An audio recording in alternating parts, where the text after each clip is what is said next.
From exclusive items to portion sizes, we wanted to revisit and find out all the differences between McDonald's in the US and UK. This is Food Wars.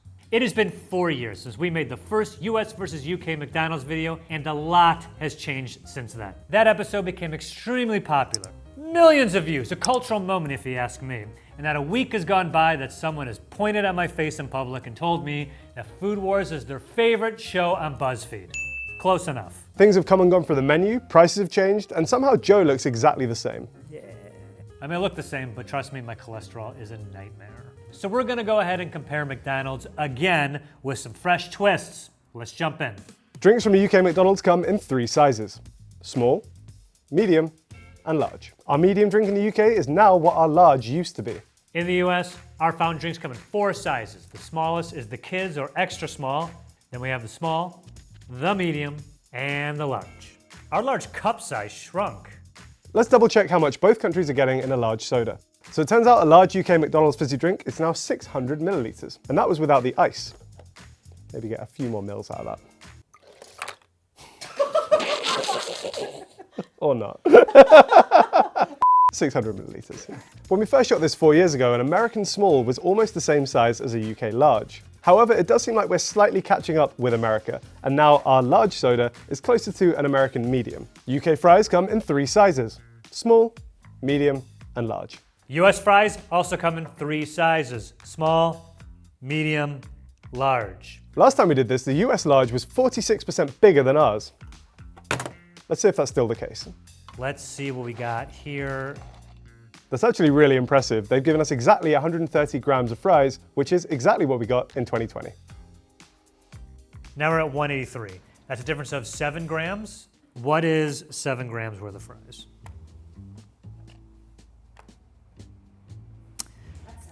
That's 7 grams right there. So it is possible this many were lost in transit from bag to hand via my mouth. Sorry. The McNugget portion sizes have not changed since 2020. In the US, still get 5 nugget variations. The 4-piece, the appetizer, the 6-piece for the kids, the 10-piece, the 20-piece, and of course, our largest, the 40-piece. Nuggets in the UK only come in 4 sizes: a 4-piece as part of a Happy Meal, a 6-piece, a 9-piece, and our largest size, a box of 20. For the mathematicians out there, that makes the US's largest size 100% bigger than the UK's. Side by side with the shot from the original video. The iconic Big Mac obviously comes in 1 size. Let's go ahead and weigh it. So the UK Big Mac came to 214 grams, which is actually an increase from the last time we did this. So maybe our Big Macs are growing. It's 202 grams. It's gotten 4 grams heavier. Here is everything you'll find on a UK McDonald's menu that you don't have in the US. Here's everything on the menu at a US McDonald's you won't find in the UK. There are a lot of items here that weren't there 4 years ago. The UK menu has really branched out, and I think generally it's gone in a good direction. In the US, you have the option to, of course, buy a double cheeseburger, and I guess if you asked them, you could put bacon on it, but there's no standard menu item for a bacon double cheeseburger, whereas on the UK, this is on the menu in its own right. Changed the bacon a little bit that they use on this. Previously, we had these really thin, quite sad-looking bacon rashers, whereas now it's more like classic UK back bacon. You might also notice that the bun looks different, but more on that later. Next up, we have the triple cheeseburger. Taking a brief detour away from meat options, we have the McPlant on the UK menu. This thing's been around for a couple of years now. It's basically McDonald's own version of a meatless beef burger. They reportedly spent a long time developing this because they just weren't happy enough with the other meatless burger options out there on the market, and particularly weren't happy with the vegan cheeses. So this is their own vegan cheese blend. Honestly, as far as vegan burgers go, this is actually one of the better ones I've had. The mouthfeel is very, very similar to what you would expect from a meaty burger. The other plant-based burger option in the UK is this, the Vegetable Deluxe. You have the same vegan mayo that they use on the McPlant, but instead of a meat patty, you get these veggie dippers. I've made it known on many occasions that I'm not a huge fan of these. I remember ages ago when we filmed the first one, Joe saw these and looked mortified.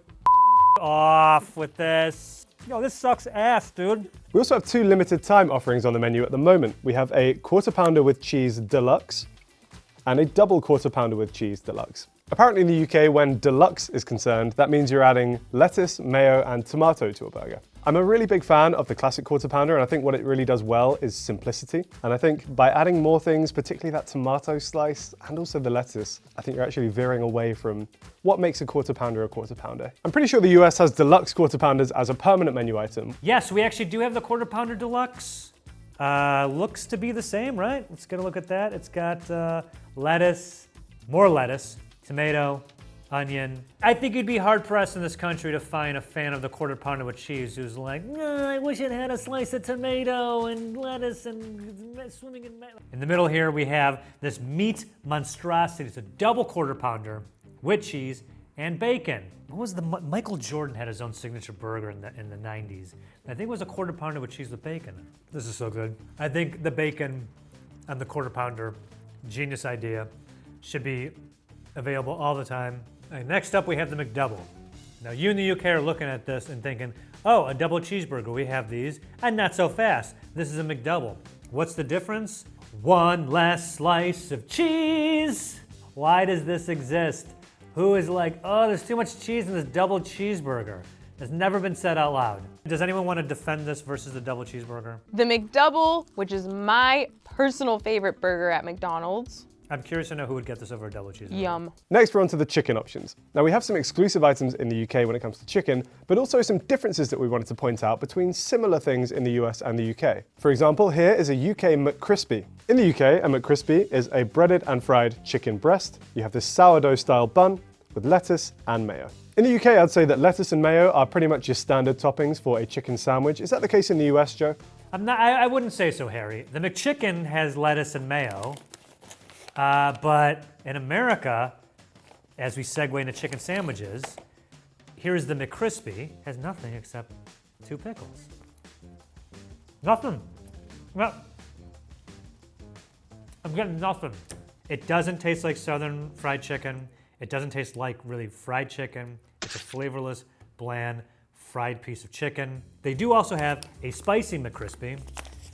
And your boy's about to do a 180. I do really like the spicy McCrispy sandwich. All they did was put the spicy sauce on it, and it's suddenly like one of the best fast food chicken sandwiches. Yes, I said it. Nothing at Chick-fil-A touches this sandwich. The spicy sauce is fantastic.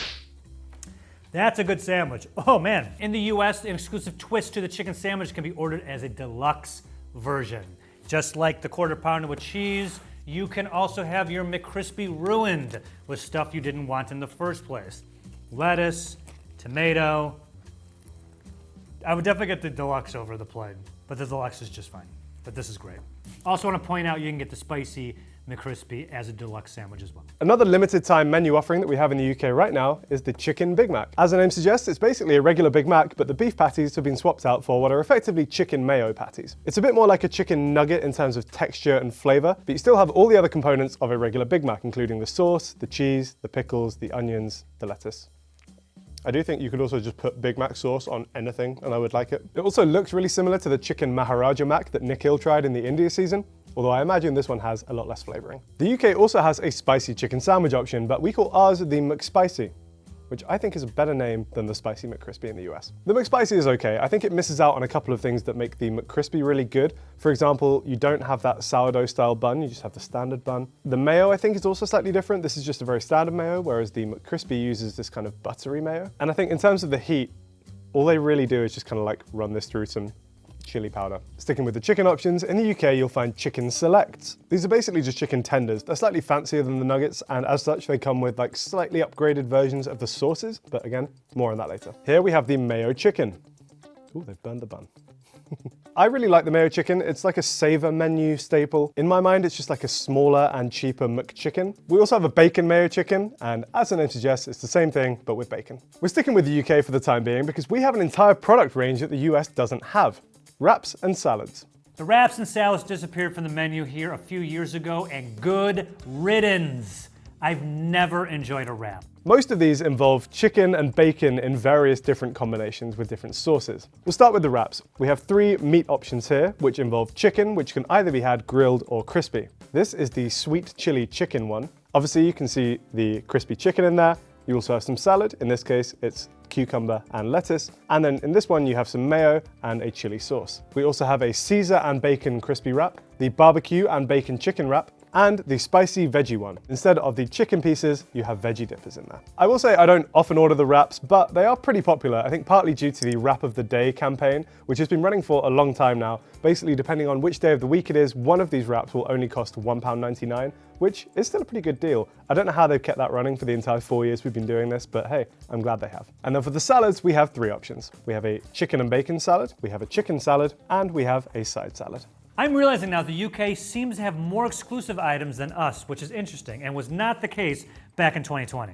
Speaking of, the UK has a few exclusive side options to go with your meal. We have these cheese and herb bites. Usually on the UK menu, there's some kind of fried cheese option. It changes slightly throughout the year. Usually it'll be like mozzarella or maybe halloumi sticks, but at the moment we have these cheese and herb bites. They're also served with this rich tomato dip. If for some reason you're a huge fan of the Veggie Deluxe sandwich, you can also just get the veggie dippers as a side. And then we have 2 fruit bag options. In the UK, you can get a bag of carrot sticks, and while the US has apple slices, we have apple and grape. The only exclusive side we have here in the US are apple slices. What about Happy Meal options? In the UK, we have a few main course options that you won't find in the US. Firstly, we have fish fingers. I guess in the US, you guys tend to call them fish sticks. In the UK, fish fingers. They are a beloved food, kind of a kid's food, but also a lot of adults, myself included, will eat fish fingers. Fish finger sandwiches particularly are a delicacy. The only exclusive Happy Meal option we have isn't an exclusive product, it's more like a portion size. Both countries have chicken nugget Happy Meals, but in the UK, you only get 4. Here in the US, you can get 4 or 6, baby. 6 nuggets for the kids. Hey, look what I found. That extra small fry from earlier that didn't include apple slices again. And yes, the nuggets. 1, 2, 3, 4, 5, 6. We got a honey mustard sauce and honey and the toy. I'm confused. Maybe not. I asked for Captain America. Okay, Captain America Brave New World. This is a movie or a show? And you can get Captain America in flight, Red Wing, Falcon, Diamondback, Ruth, the Red Hulk. There's a Red Hulk now? He's red? Next up, it's the breakfast menus. In the original episode, we actually didn't have any breakfast exclusives, but that's changed a lot because now we have plenty. Starting with the breakfast wrap. I actually like the way that McDonald's packages their wraps. They come in these things where you just take the middle part off, and then bang, you get a little wrap holder. You can get this either with ketchup or with brown sauce. I went for the ketchup option today. So the breakfast wrap is a limited time offer. It might not be sticking around for long, but I hope it does. It basically contains every component of the other McDonald's breakfast items in one handy menu item. So in here, you have the egg, cheese, bacon, you have the sausage, and even the potato. McDonald's, if you're watching this, keep this around. People love it. Starting with the biscuits. This is something from the original US versus UK Food Wars where I introduced our biscuit sandwich. UK, you call cookies biscuits, we don't. So in the UK, biscuits are cookies, or what we call cookies. You think they're scones or scones. It's neither of those things. Joe, you were so close on the whole cookie biscuit thing. What you guys call biscuits, we would actually kind of call scones, or scones, depending on where you're from. And the thought of putting breakfast food in between them is kind of weird. They're usually reserved for cream and jam for an afternoon tea.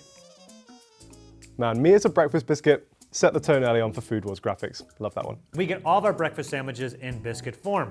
This right here is the sausage biscuit. We also have the sausage and egg biscuit. Ooh, they were generous with the egg, look at that. And the bacon, egg, and cheese. I'm gonna try this one because I feel that the bacon, egg, and cheese is my preferred breakfast sandwich meat combo. That's so good.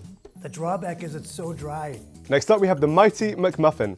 Similarly to the breakfast wrap, they've kind of just taken all of the components of the other McMuffins and combined them into one. You get the cheese, the sausage, the bacon, and the egg in one muffin. On the subject of combining all of the components into one, we also have the breakfast roll. It's the same ingredients, the bacon, the sausage, the egg, and the cheese, but this time it's served on a floury roll. We also have a bacon roll from McDonald's. This one is very simple. It does what it says on the tin. It's literally just bacon on the floury roll. This one is with ketchup, although I think you also have the brown sauce option as well. A bacon sandwich is one of the most classic British breakfast menu items. I'm glad that they've got one. I don't know if they do the best bacon sandwich on the market by a long shot.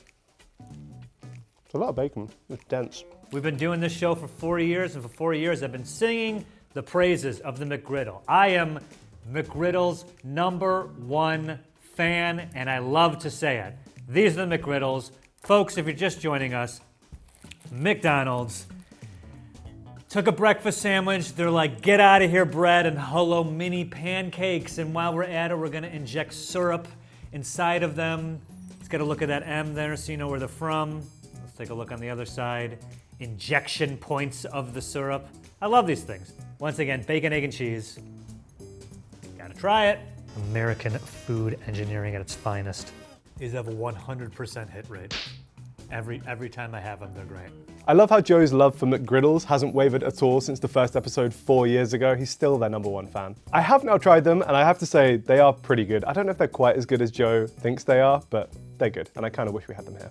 You can also get it with just pancakes and sausage, if that's your thing. And of course, sausage, egg, and cheese. Next up is a funny menu item. This is the muffin with jam. Although actually today, they forgot the jam, so it's just a muffin. All they do is just butter it and then usually give it to you with a little sachet of Bon Maman jam. I don't know why I did the French accent for jam as well, jam. We end with English muffins, which no diss to English muffins, but like third choice on the breakfast sandwich menu, third. You know, shout out to Ray Kroc. He was like, he loves Eggs Benedict, how to put in a sandwich for him. He figured it out, or he paid someone to figure it out. You got the hollandaise sauce. The first of its kind, so the OG, so gotta give it up. Gotta give it up for the Egg McMuffin, but I haven't had one in years. I wouldn't get this over any of these. Also, we have the sausage McMuffin, that our sausage McMuffin includes, oh no, it should include egg. Guys, what happened? This could be my mistake. Then, of course, we have a few exclusive McMuffin options, starting with this one, which is the bacon and egg McMuffin. Your ears don't deceive you. For some reason, McDonald's in the US doesn't seem to have bacon and egg as a McMuffin option. You can only get it as part of a breakfast biscuit or a McGriddle. And then we also have a double bacon and egg McMuffin option. On the subject of doubles, that's another thing which strangely is exclusive to the UK, because here we also have a double sausage and egg McMuffin. Might be my favorite menu item as well. Joe, if you tried to order this in the US, would they let you? Harold, you talked about the double meats. Now, double meat is not an official menu item at McDonald's, but ba-da-ba-ba-ba, you can have it your way. I go ahead and customized and had a second sausage patty. But wait, have it your way is Burger King. That's the wrong one. Okay, I got the song right. Well, McDonald's, they'll do whatever you want to. Here we have the cheesy bacon flatbread. Yeah, this one always makes me a bit sad. If you get them fresh out of the oven and they're nice and hot and the cheese is still melted, I can see why maybe this would appeal. If you want to go ahead and lay out your breakfast sandwich in its 3 components and also make sure at least one sea turtle dies, great news. You can get the big breakfast, which is the sausage egg biscuit deconstructed. My thoughts, if you can do it in sandwich form, why would you do it in non-sandwich form? This is what annoys me about this. I mean, how much waste this show has produced, and I'm suddenly on my high horse. Also, wait, before I do this, are there plenty of hash browns? Also, I've been informed that I can have this hash brown because Yuli's back, and they love these hash browns, so there's one waiting for them over there, so. Now here's a classic British breakfast staple. We have porridge on the menu in the UK. Now Americans will know porridge by oatmeal. I actually have occasionally ordered porridge from the UK McDonald's. It's okay, like if you're on the move, you need an early breakfast, McDonald's is the only place that's open, but you don't feel like you need a full McMuffin thing. Porridge is fine, it does the job. Also, probably for legal reasons, they also offer a fruit and maple oatmeal thing. Here's your oatmeal. All right, plastic container number 1, sliced apples. Plastic container number 2, cranberries and raisins. Plastic container number 3, the spoon.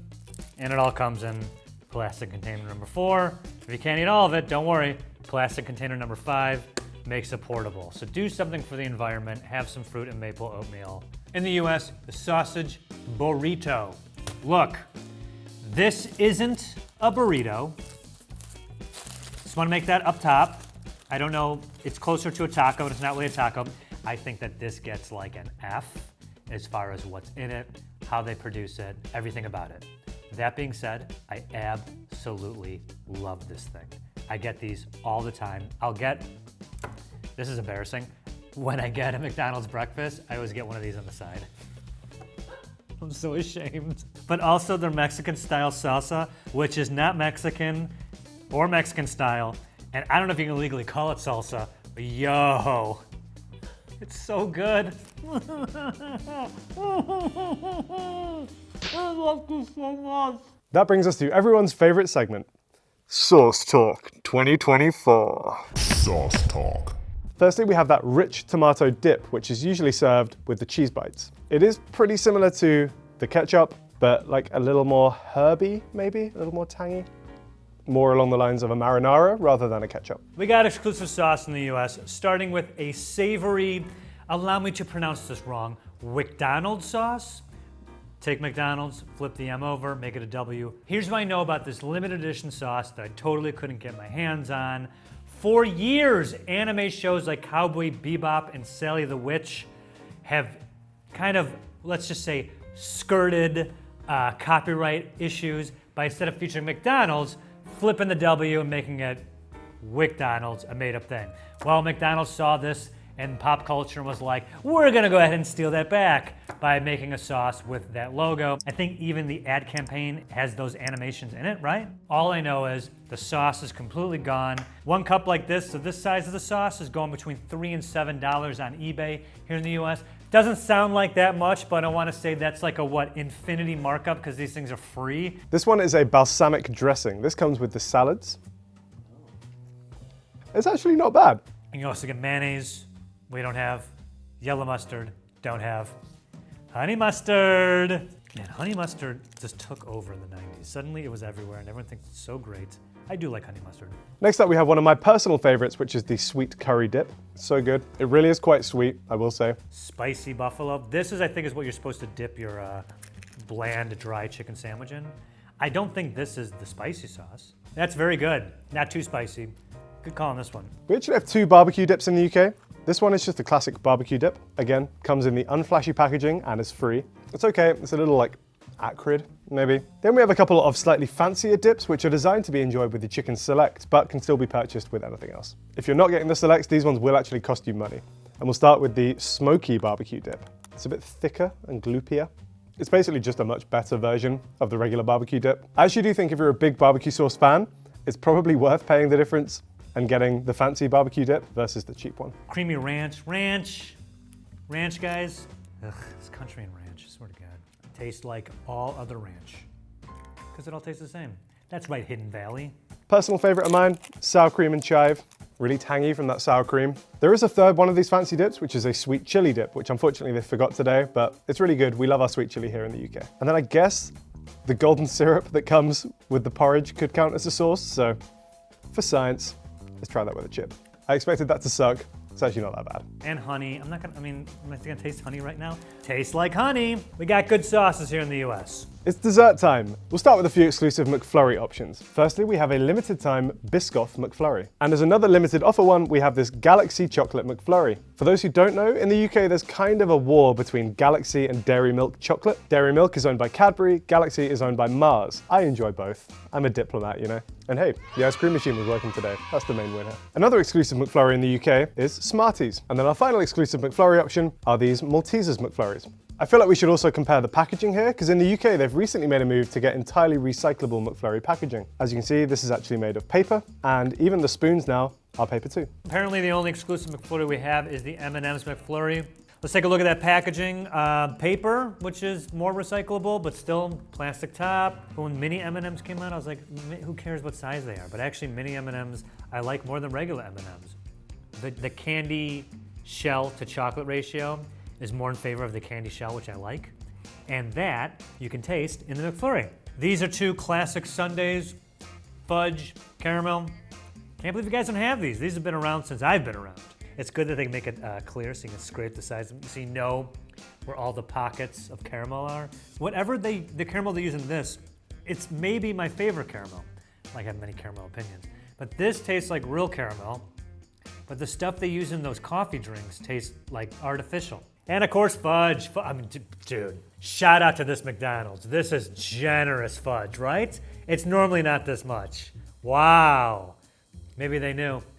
They're like, $300 worth of McDonald's, I think it's the Food Wars guy. Controversial opinion, I like these sundaes more than I like McFlurries. Come at me, comments. Come at me. And also you can get the classic vanilla swirly cone. I didn't get it because by the time it got here, it'd be soup. Moving away from ice cream, we also have some baked dessert options, including this chocolate brownie. Had it before, not very good. We have a mixed berry muffin, actually pretty good. A triple chocolate cookie, and a toffee apple donut. You might also be able to find a sugar ring donut, but unfortunately we couldn't get it today. Then finally, we have 2 pie options right now. Firstly, we have the classic apple pie. I'm aware that Americans can get apple pies, but ours have a crucial difference. In the UK, we still fry our apple pies. This used to be the case in America, but now they're baked. They stopped frying them after a health panic around 1992. To me, that is a huge downgrade because I love these things. These are phenomenal. You hear that crunch, America? That's what an apple pie should sound like. And then finally, we have a limited edition Galaxy Caramel Pie. A Galaxy Caramel bar is a milk chocolate bar with liquid caramel pieces inside, and they've turned that into a pie form.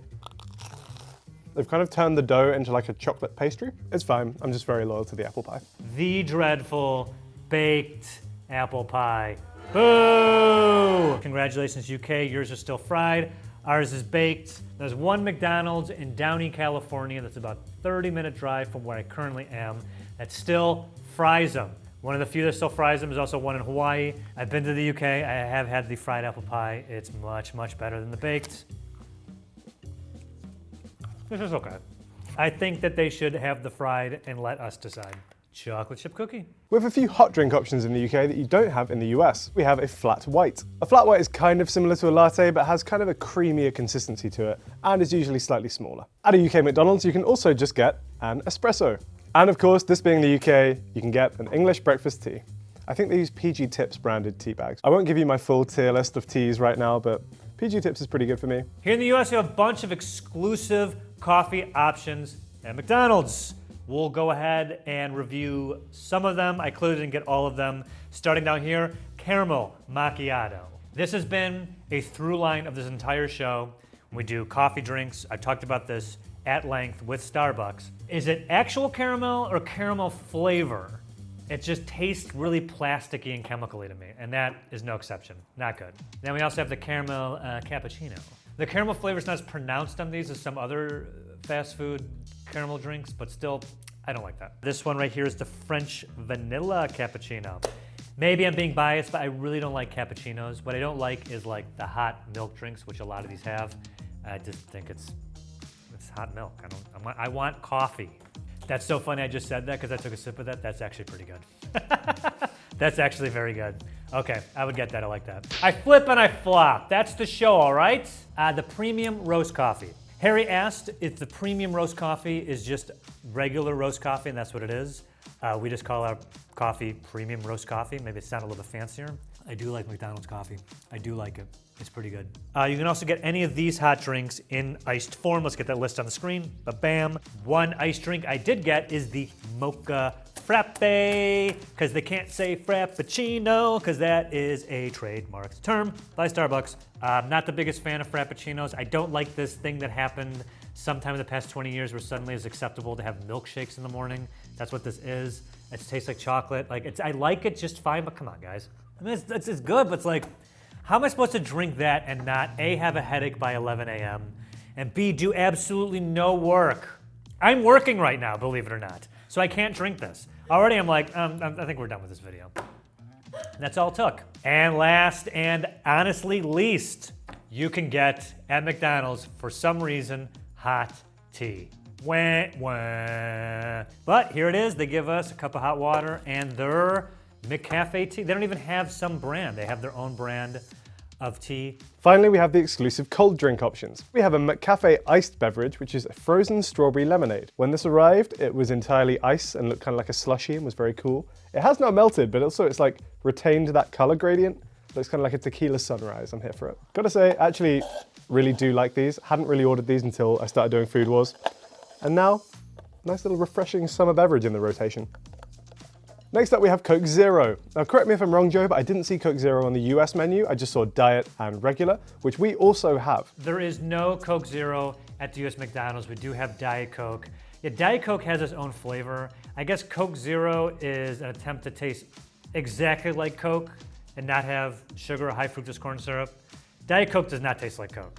They taste completely different. I think that's by design.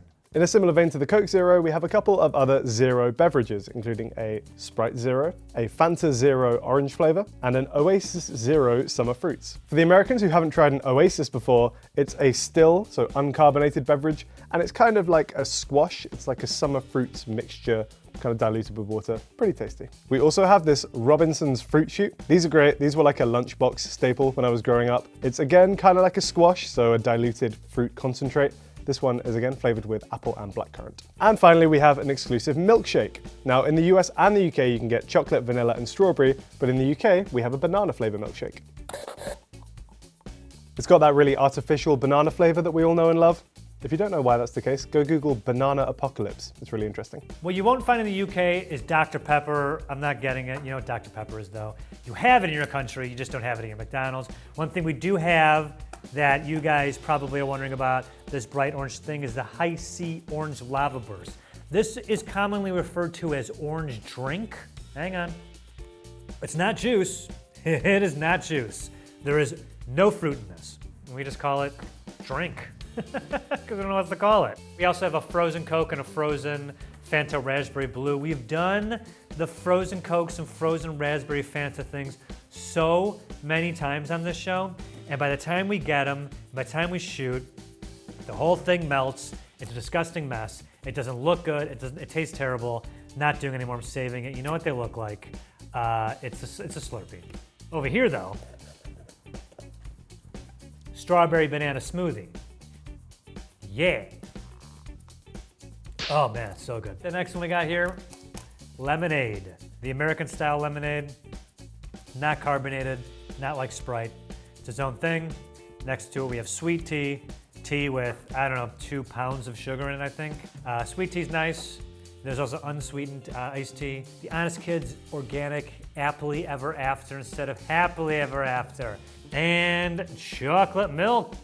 Vitamin A and D, baby.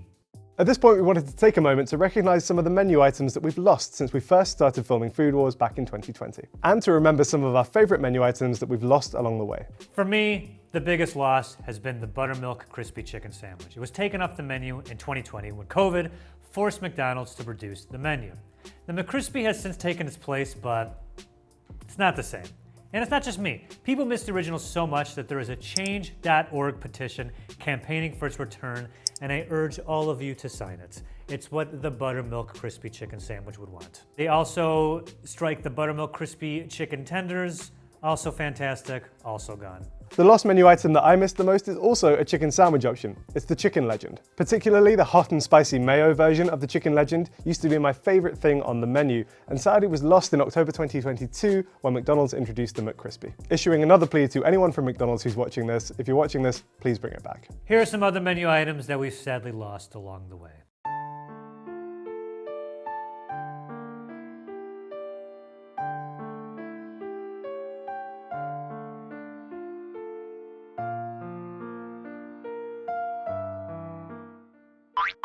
Did we miss anything? Let us know in the comments, and maybe McDonald's will see those comments and take note. In 2024, a UK Big Mac contains the following: 493 calories, 24 grams of fat, of which 8.8 grams are saturated, 42 grams of carbs, of which 9.4 grams are sugar, and 880 milligrams of sodium. In 2024, the US Big Mac contains 590 calories and all this. That means the US Big Mac has more calories, fat, saturated fat, and sodium than the UK version. What if you add a regular fries and a regular Coke to that to make it into a Big Mac meal? In the UK, you end up with this. Apart from the sugar, everything is pretty much exactly 50% of your recommended daily intake. And to be fair, almost all of the sugar is coming from the Coke, so if you're watching your sugar consumption, just swap that out for a diet version. If you want to do a regular meal with a regular fry and a regular Coke, that bumps the whole thing up to 1,120 calories. And of course, all this. The US meal tops the UK version in every statistic.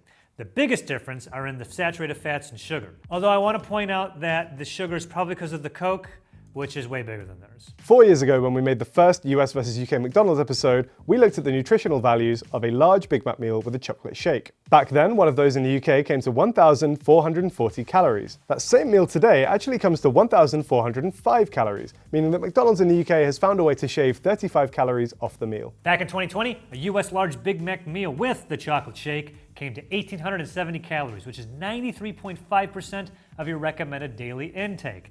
It is 2024, folks, and this meal comes out to 1,870 calories. At the exact same.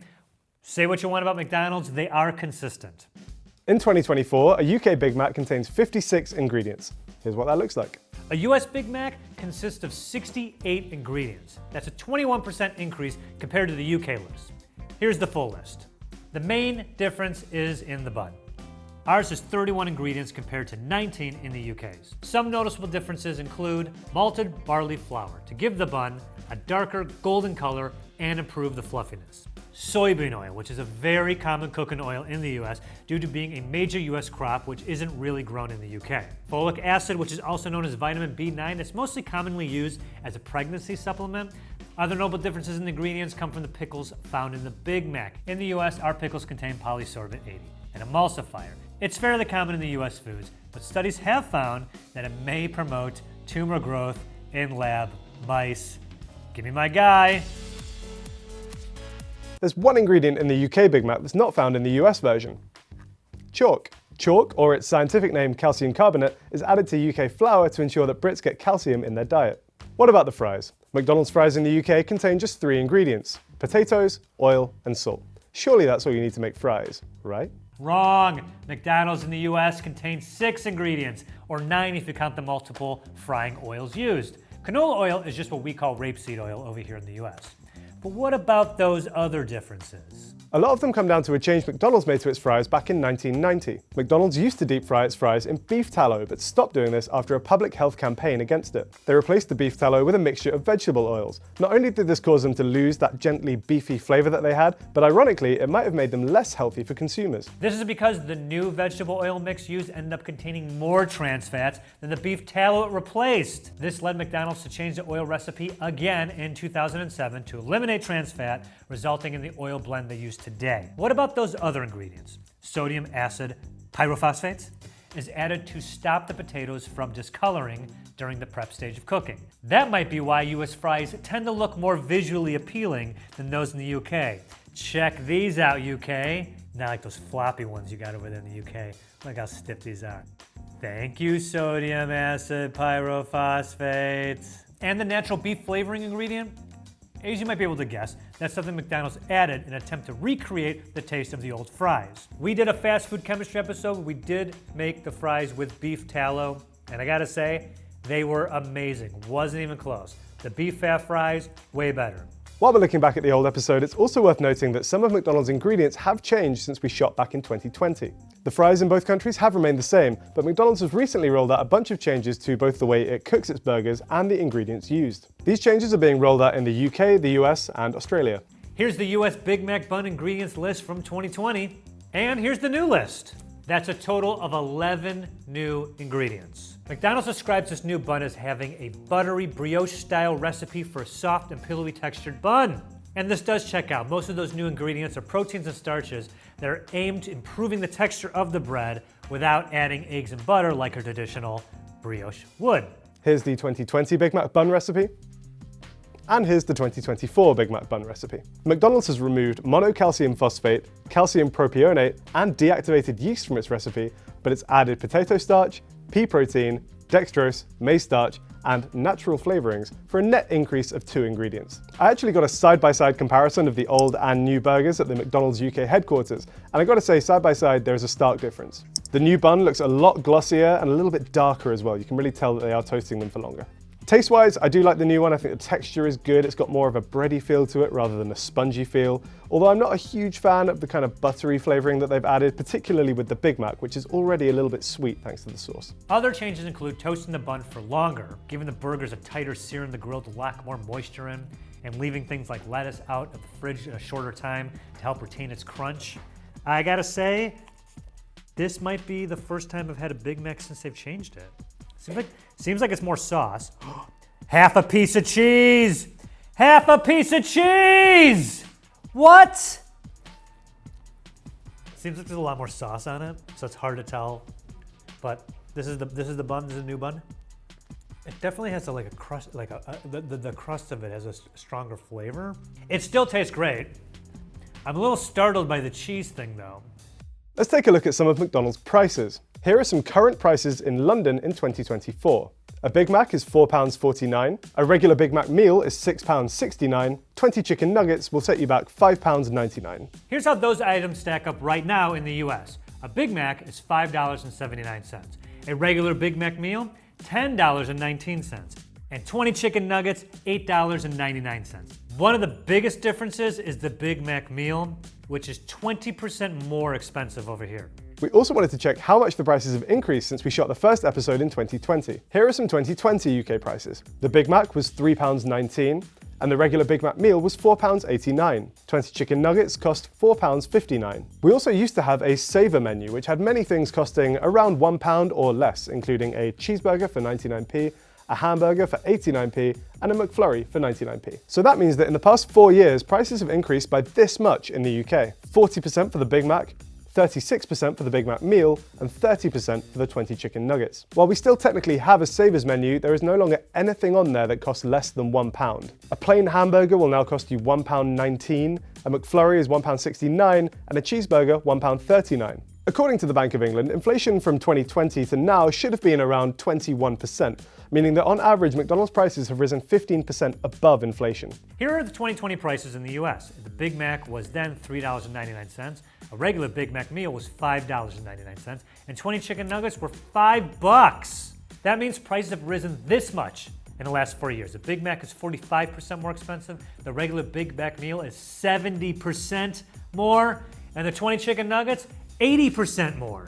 We also used to have a value meal featuring $1, $2, and $3 price points. This was introduced at the start of 2018, but it's been quietly phased out as prices have risen. Business Insider couldn't find any items on the menu for $1 when we checked back in 2023, and I can't see any on there today. According to an inflation calculator we found from the Federal Reserve Bank of Minneapolis, inflation should have increased costs by 17% since 2020. That means on average, McDonald's prices have gone up an average of 48% above inflation. We're getting gouged.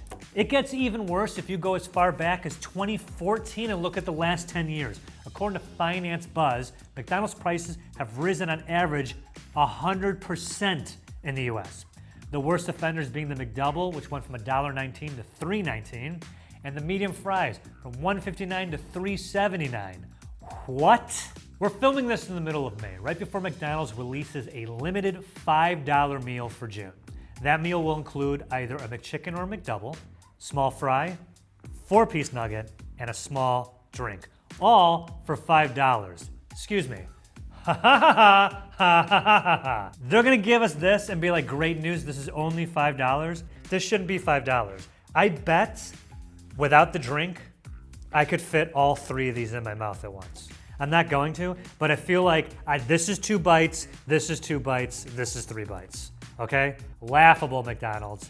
For me, McDonald's prices really do seem symptomatic of a general cost of living crisis that is developing in the UK, which has been really frustrating over the past few years. When we were ordering some of the food for the shoot today, some of the meals that we were putting together were costing, £8, £9, which for me is just far too much to be spending on something from McDonald's. I think you can also tell that they have risen above inflation because not everywhere has increased this much, and it really does feel like now you can go to a restaurant or a slightly more upmarket chain and get just as much food for less or the same amount of money as a McDonald's meal. For me, the core appeal of McDonald's has always been the price. It's cheap fast food, it's cheap and cheerful, does the job, and I don't know, it does feel like it's increasingly losing that cheap factor. If you'd have told me 4 years ago that I would still be doing Food Wars in 4 years' time, I don't know if I would have believed you. At the time, we were trying something new, but honestly, we had loads of fun making it. The audience really loved it, so yeah, we were happy to keep making more. I do still eat fast food when I'm not filming, so thankfully, doing this show hasn't killed my love of fast food. Food Wars has changed my opinion on fast food menus because I didn't realize till doing the show that I'd probably been getting the same 1 or 2 things at every fast food chain my entire life.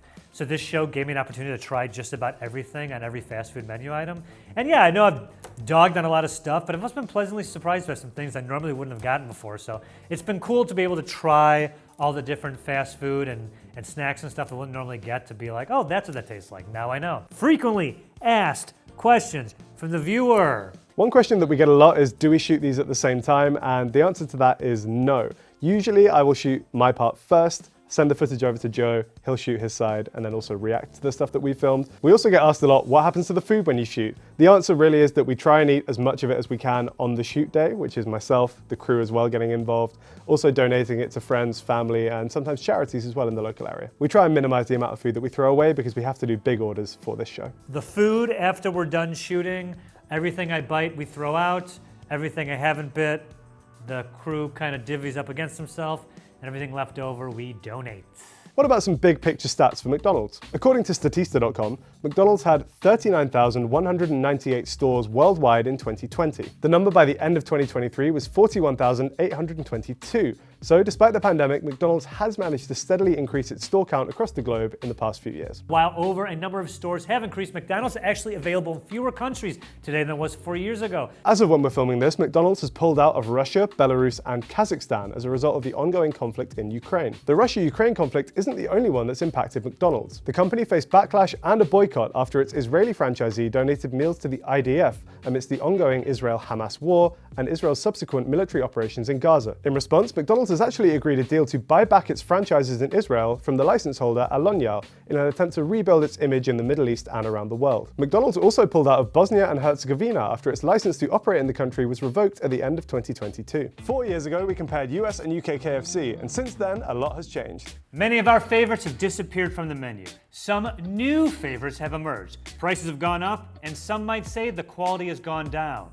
Is this true? There's a lot to discuss, so let's get into it. Back in 2020, the UK had 3 bucket sizes when it came to KFC chicken. We still have 3 buckets, but now they're different sizes. Previously, we had a 6-piece, a 10-piece, and a 14-piece, but now in 2024, we have a 6-piece, we have an 8-piece, and we have a 12-piece.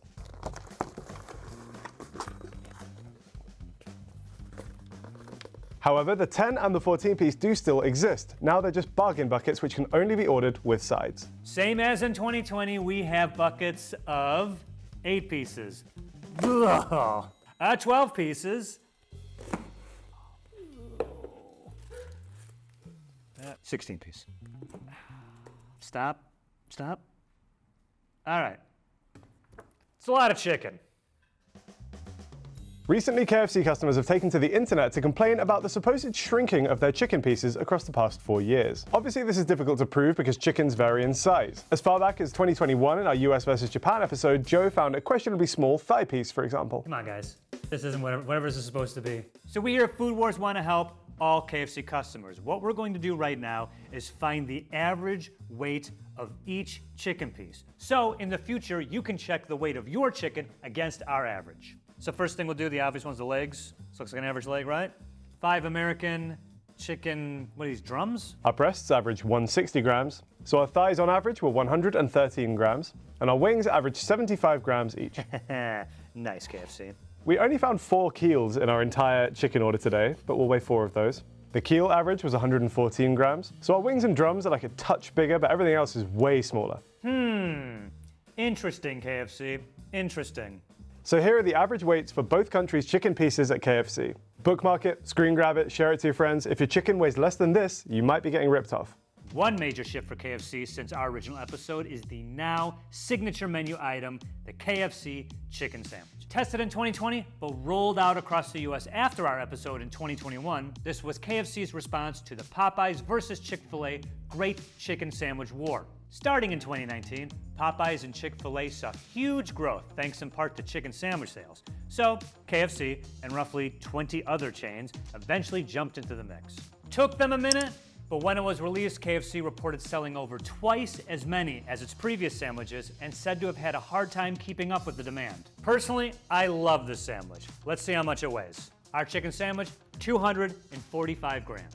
Unfortunately, that has not made its way to the UK, and we just have the fillet burger. It's a sesame seed bun with lettuce, mayo, and chicken. The UK fillet burger weighs 175 grams. Also, yes, we call this a fillet burger, not a filet burger. That extra L in there when we spell it makes a difference. What about fries? Well, in the UK, we still just have 2 sizes, regular and large.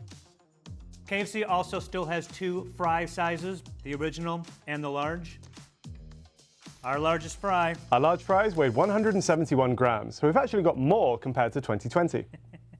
You know, over the past 4 years, I've weighed the large KFC fries like 8 times. Let's go ahead and add that weight and see how we've done over the years. Now, looking at the weight of the KFC fries over this many episodes, so 248, kind of on the lower side over the past 4 years. I know there's a lot of variation with who's scooping the fries or whatever. One thing on everyone's mind nowadays is cost. Inflation has jacked up the prices of just about everything, especially fast food.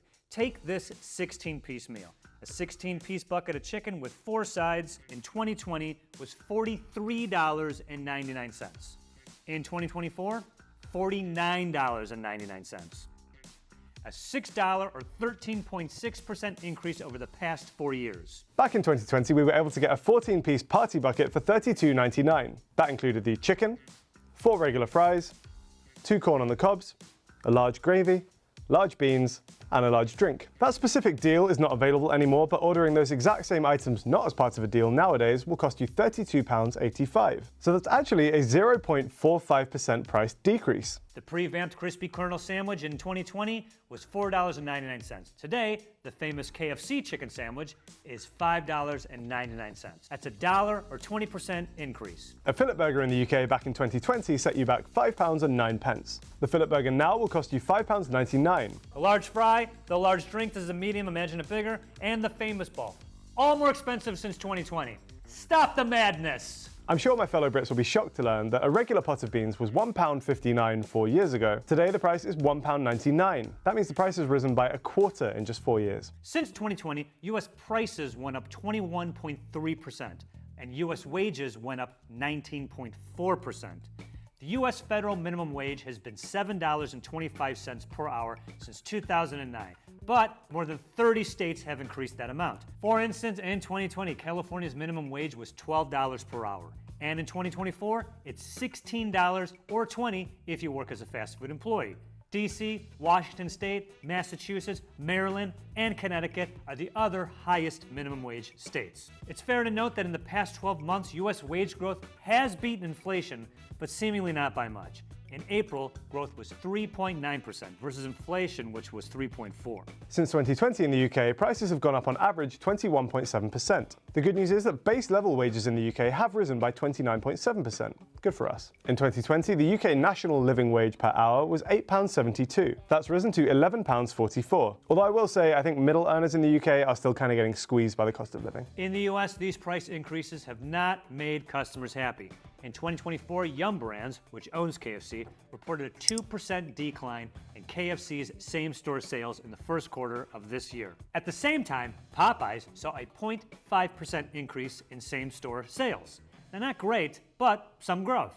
So people are still eating fried chicken. It's a different story in China, where in the past 4 years, China has become Yum Brand's biggest market. KFC's revenue in China was $7.2 billion in 2022. So China's still eating KFC, and I do not blame them. If you watch our US versus China episode, they had that giant Hong Kong-style chicken leg. Man, I would love to bite into one of those. Back in the US and the UK, KFC has recently introduced value menus to try and bring some of those customers back. In the UK, we now have the Kentucky Savers menu. It has about 21 various deals, including individual items and box meals. For example, here we have a snack box. It's 1 piece of original recipe chicken plus fries for $2.99. Here is the snack box bundle. In the box, you get popcorn, chicken, and fries, and it also comes with a little mini fillet burger, which unfortunately they forgot today. This is the gravy mega box. Here you get 1 piece of chicken, 2 hot wings, a mini fillet, a regular gravy, and a large order of fries for £5.49. And we have the Colonel meal, 2 pieces, regular fries, and a drink for £6.49. All in all, I appreciate the effort that they've made to try and make KFC a little bit more affordable. I feel like the most food for your money is probably this gravy mega box. This feels pretty hefty. Here in the US, we have several value deals which vary by location,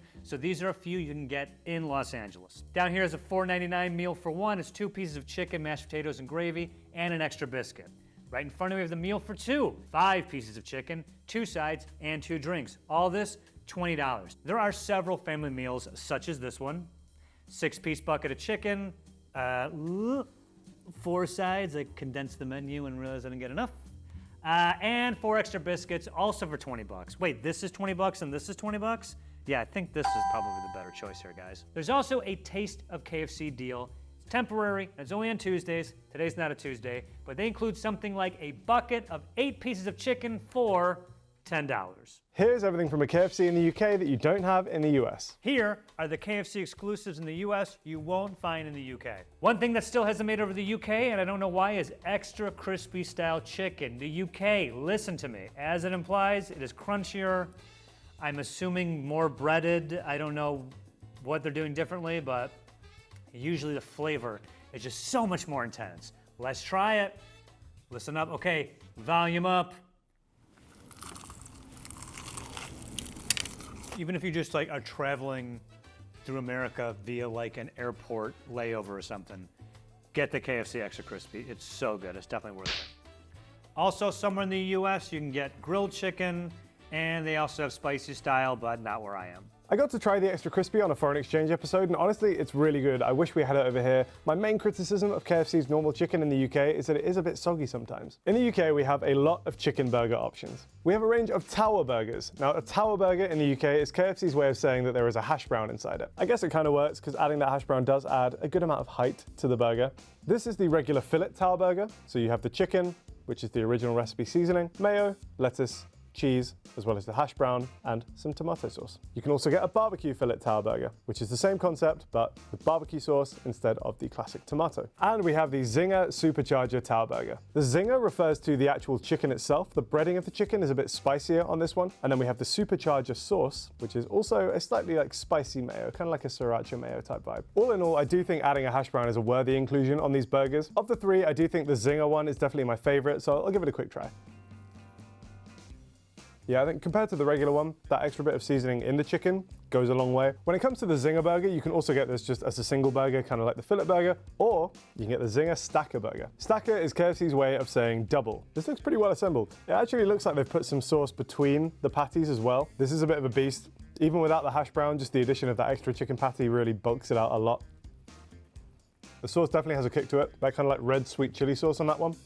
It's very tasty. Come on, yes, you know, we got the KFC chicken sandwich. This thing, a work of art. I love it, been eyeing it all day, gotta take a bite. That's the best fast food chicken sandwich. Maybe Popeyes is better, depends on the day, but Popeyes and KFC got the #1 and #2 slot, period. You can also get that sandwich spicy version. Yes, they had a spicy sauce in here, pickles, which I don't like, but the spicy version of the sandwich is really fantastic. I'm going in, baby. For a limited time, there's also a saucy chicken sandwich. It is the chicken sandwich with a sauce. Hence, saucy. I believe this is the Korean barbecue. Add new sauces to an arguably perfect chicken sandwich. And all the way down here, we got the Chicken Little. Look at this guy. I mean, it's a tender with pickles. We should go back in the Food Wars archives. I don't think I remember it ever being like a tender. I think I remember it being more of a patty. Looks to be like a chicken tender in between these tiny little buns. It's fine.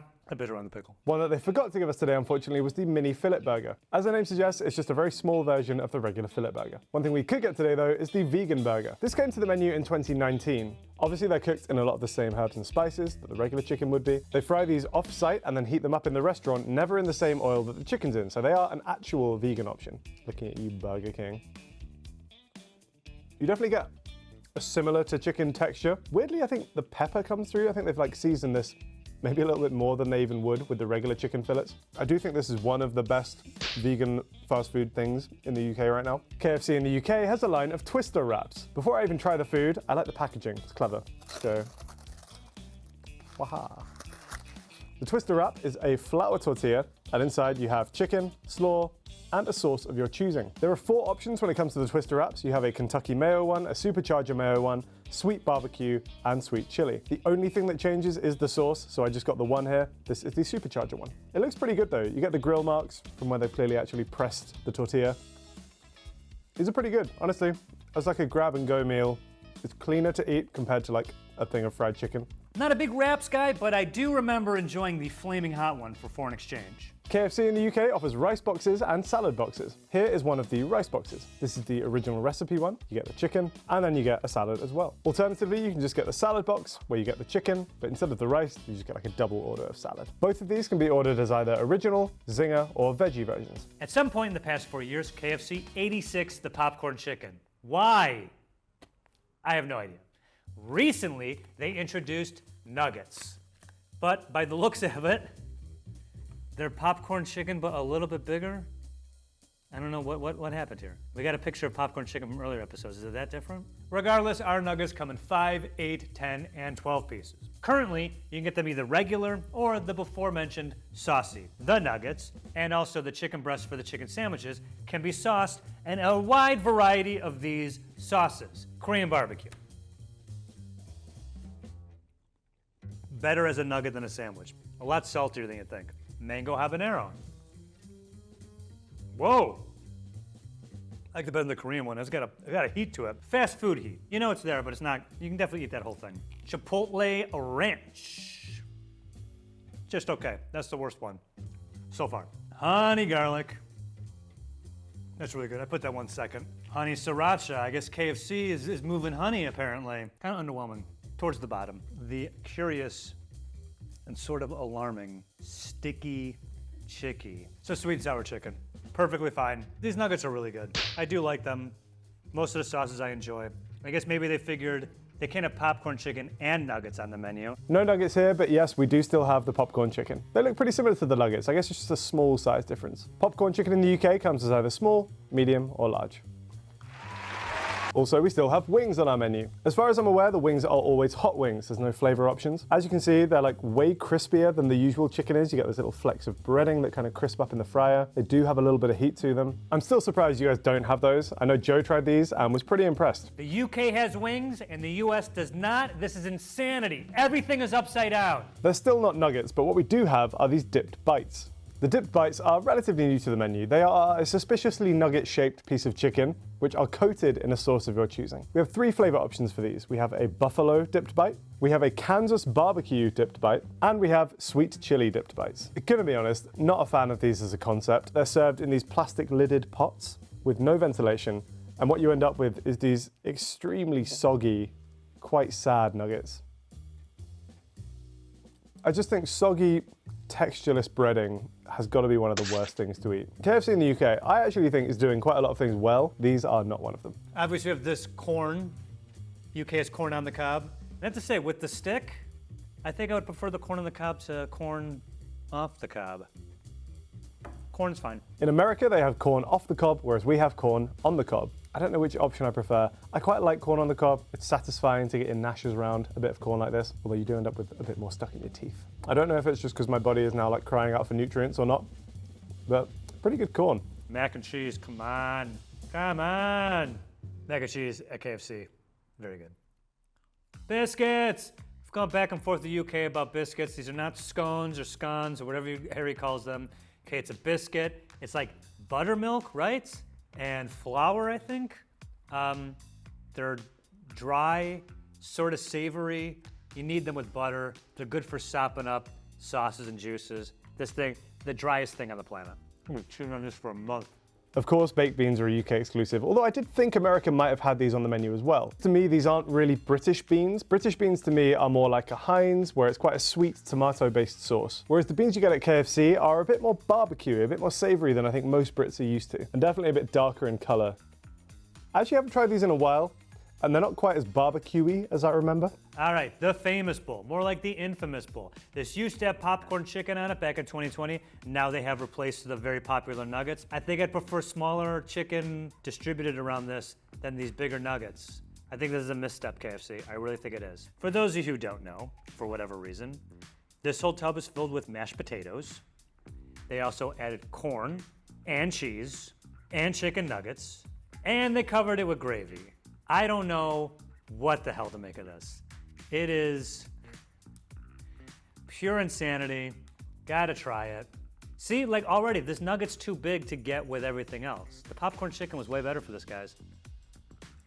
This whole thing's potatoes. They're just selling you a huge tub of mashed potatoes with like gravy, corn, cheese, and chicken on it. I don't know who's gotten this more than once. If you honestly, if you're watching this and this is your favorite thing, you get this more than once a year and you've had it at least twice, I want you in the comments to defend this. Because I don't understand why you would get this over like nuggets and mashed potatoes and gravy fries, like a normal meal. I got to try the famous bowl in America, and honestly, it was really disappointed. Of all the things for it to taste of, I actually thought the corn kind of came through the most strongly, which is not what I expected and not what I was hoping for. However much my body is crying out for nutrients, I still don't want to eat this garden salad. It's lettuce, tomato, corn, and a frankly absurd amount of salad dressing. And finally, the pot pie. Yuli loves it. I think it's just okay. It's big though, right? This is a meal. Okay, let's break in there. Not a big peas guy, or like, I like carrots, but warm carrots are kind of weird. Yeah, this does have a nice taste to it. I do think the chicken pot pie could take off in the UK with a few minor adjustments because we do love our meat pies over here. And our final side is this southern rice. I know that when Joe tried this in the UK, he was not impressed. It's like a lightly tomatoey, peppery rice. There's like a tiny bit of heat. There's like a whiff of chili powder in there. All your sides, your beans, the southern rice, nah, not very good. We have a few exclusive desserts over here. This is new, definitely didn't have this in 2020. Apple pie poppers. I'm assuming it's just a little apple pie bite. Apple pie with American fried chicken seems like a yin and yang. Yeah, it's got a nice taste to it. Also, the chocolate chip cake. I mean, I don't have a fork, so. It's just okay. There's also a Colonel Homestyle brownie, which we could not get. We have a few exclusive desserts from a UK KFC. Unfortunately, most of these are ice cream based and the ice cream machine was broken today. I guess McDonald's aren't the only ones. The other slight hiccup that we have with this is that we were supposed to get the exclusive cookie, which is white chocolate chip. However, they gave us just regular chocolate chip instead. And then our final exclusive dessert is a pineapple stick. It's literally just a stick of pineapple. It seems to have been frozen and defrosted. Exclusive sauce is in front of me, you know what that means. Sauce talk. Sauce talk. We have 4 dips on the menu in the UK that you can't find in the US, starting with spicy supercharger mayo. Honestly, it's pretty good. I think spicy mayo in general is like a favorite condiment of mine. Just that nice, creamy, spicy, salty, tangy flavor contrast. Honey mustard. It's just okay. Ooh, the KFC sauce. Colonel's got a special sauce.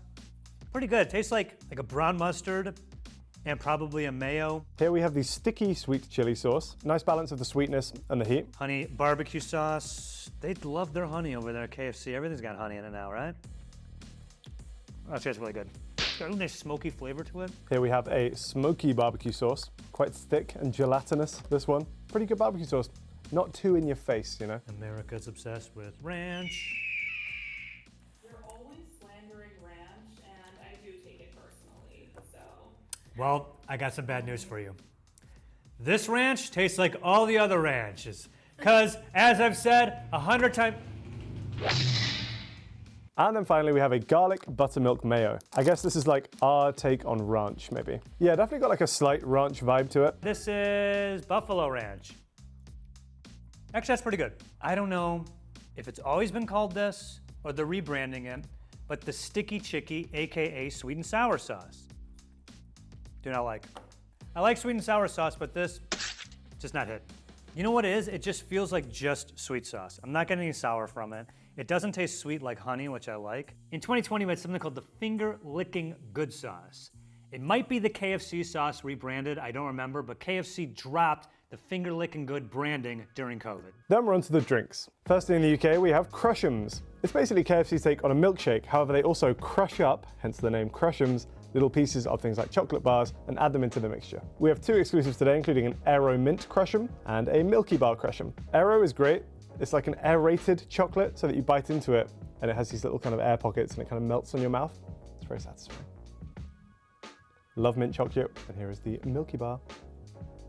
That really does taste like milky, is the predominant flavor there. I'm into it. I will say if you get them fresh from the shop, they are much more resemblant of a milkshake. Every time we do a KFC, they're doing something fun with the drinks, and this round, they're doing something where they're adding tropical passion fruit flavor to most of their fountain drinks. I didn't get all of them, I got the ones that sounded good, so starting all the way down here, I want to start it off with my man, Mountain Dew Sweet Lightning. I know it makes it sound like a 13-year-old boy, but I love that so much. I really do. 1, 2, 3. These 4 drinks, I added the tropical passion fruit flavor to it. I'm not quite sure which is which. I think visually I got it though. I'm pretty sure this is the tropical passion fruit lemonade. Mix it up. And it is fantastic. Oh man, that's really good. When it comes to soft drinks in the UK, KFC stocks Pepsi products. That means we have things like Pepsi Max Cherry, as well as a 7-Up Free and a Tango. For the Americans who might not know what Tango is, it's kind of like an alternative to Fanta. The most popular flavor is orange, but they also do, I think, an apple one and maybe a few others. Tropical passion fruit starry. Because he's been sitting, all the tropical passion fruit flavor has got to the bottom. See, I'm like kicking it up. Could the tropical passion fruit save starry? Nope, still bad. You know what is probably good is this one right here. It is tropical passion fruit Mountain Dew, a sweet, a lightning. I think I'm about to be introduced to my new favorite beverage. You see, here's what you gotta do. You gotta let it swirl like it's a fine wine, you know? Really opens up the flavor, opens up the aroma, gets the tannins circulated, so it's ready for the what am I saying? All right, here we go. Oh God. I'm like mainlining flavor right. You cannot believe how intense this is right now. It's intense. It's intense. Check it out. Here we have a Robinson's Fruit Shoot. These are more of a kid's beverage, but you know, which adult doesn't occasionally like a fruit shoot? Tropical passion fruit, sweet tea. Oh yeah, I'd get behind that. If you don't want to add tropical passion fruit flavor to your soda, I don't know why you wouldn't. You can also go untropically passion fruited beverages like Starry, 7-Up for Gen Z. I hate it. Like, that's 7-Up. Any fans of the show who don't live in the UK, you'd be surprised to know that in the UK, they call what we consider Sprite lemonade. No! That's not lemonade. Lemonade is not carbonated. Lemonade is this. It's this lemon sort of juice, but not really. Aid? I don't know how else I can describe it. It's lemonade. So we have American-style lemonade. Ah, I did it the first time. At KFC, it's very good. UK KFCs also sell a full range of hot drinks. The one I got today was a PG Tips tea, but then we also have a full range of espresso drinks, including an espresso, a latte, a cappuccino, and an Americano. I've never had a KFC coffee before. I don't know how much I trust them, but they're on the menu. Now that I think about it, coffee at a chicken shop seems kind of weird. I couldn't imagine having a latte or a cappuccino with fried chicken. I like both those things put together. Yeah, I think it's kind of weird. Sadly, we've lost a few key menu items at KFC in the past 4 years. Right now, Food Wars would like to pay tribute to them. It seems like only a few changes in the US, but as you've probably picked up by now, no wings and no popcorn chicken is a big deal to me. One thing that UK KFC has changed since our first video is its commitment to animal welfare. Or so they said. In 2021, the YouTuber Nico Amalana filmed a video for joe.co.uk at a chicken farm operated by the meat company Moy Park, which sells chickens to KFC. The video portrayed conditions at the farm as favorable for the chicken's welfare, but the video was sponsored by KFC. A separate film crew went to the same farm in 2022 with members of the vegan food group VFC. That footage led to a backlash against KFC over what some people believed to be a misleading portrait of their farming practices. The footage showed sick, injured, and dead birds lying on the floor. KFC responded, "We take the welfare of the chickens in our supply chain extremely seriously. We will continue to work with Moy Park to ensure these standards are being met and will continue to drive transparency, removing misconceptions and ensuring accountability across the industry." In 2021, the World Animal Protection Organization released a report grading the big fast food chains on their chicken welfare policies. They gave KFC a score of very poor, the lowest possible ranking. In the US, the KFC brand is struggling. Same-store sales have declined. Last year, they fell behind Popeyes. Popeye sales are up 71% in the past 5 years, compared to that of just 17% for KFC. In 2023, other chicken chains like Chick-fil-A, Bojangles, and Raising Cane's also saw higher growth. KFC sales were up by 6% in 2023. It's also trying to accelerate its UK growth by buying 200 franchises back from a franchisee. KFC is the 7th most popular dining brand in the UK and its most popular chicken chain. As the US portion of Food Wars, I think this is my 9th KFC episode, and my opinion towards KFC has changed, and it is way more favorable for KFC. When we first started, I was like, yeah, KFC's pretty good. We tried it, I'm like, yeah, actually I kind of like it. I've shot probably at least one, but mostly more like two KFC episodes every year since then. And every time I get it, I'm like, yeah, KFC is kind of awesome. I do think my perception of KFC was affected slightly by the animal rights controversy. I think particularly now with the rise in other chicken chains in the UK, the competition is just a little bit higher, and I'm a little bit worried that KFC isn't doing enough to keep up. Since we first started doing Food Wars, we've added restaurants like Popeyes and Jollibee to the UK fast food roster. There's a lot of things that those two chains are doing really well, I think in terms of things like the crispiness of the chicken and a little bit extra when it comes to the flavors. I think KFC has remained pretty consistent in the UK, and that is commendable in itself. That being said, I don't go to KFC outside of shooting this show. I'll hit it if I'm on the road, but I'm not by one. I like to go out and eat. I don't do a lot of delivery, so I'm not eating at KFC that much more often, but yeah, I mean, I'll probably get it when I'm on the road. Having now been to America and tried their KFC, I think the main thing that stood out to me was that extra crispy chicken. If they could just make that the standard chicken in the UK, honestly, I think it would do them a world of good. For me, it's maybe something that's like a snack lunch in a hurry when I'm on the go and I just want one of those little boxes, or it's just going to be like an airport or a service station food where the options are a bit limited. We're seeing how much Taco Bell has changed in the US and the UK in the past 4 years. In the UK, tacos only actually come in 2 portion sizes. You can buy 1 taco, or you can buy 2 tacos as part of a meal.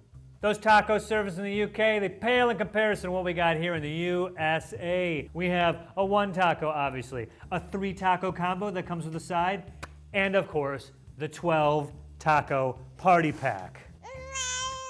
Back in 2020, our crunchy tacos were 5 inches long. Let's see if that's changed. So it turns out our crunchy taco shells in the UK are actually 1 inch longer than they were back in 2020. Our UK Crunchy Taco Supreme now weighs 98 grams. Last time I weighed a Crunchy Taco Supreme and it came to 110 grams. What about now? It now is 132 grams. Bad boy's about 6 inches. So far, shrinkflation might be a bit of a myth over at Taco Bell. Let's see how a chicken quesadilla compares in 2024. The UK quesadilla is still just 10 inches across. Our quesadilla today weighs 230 grams. That's less than we got 4 years ago. USA chicken quesadilla looks to be about 9.5. Good wingspan on the chicken quesadilla here in the US. 196 grams. If my calculations are correct, it's about 50 grams lighter and like 1.5 inches. The wingspan went down about 1 inch. I don't like this shrinkflation. I was sticking up for you guys earlier, not anymore. Here before us is the iconic Taco Bell Crunchwrap Supreme.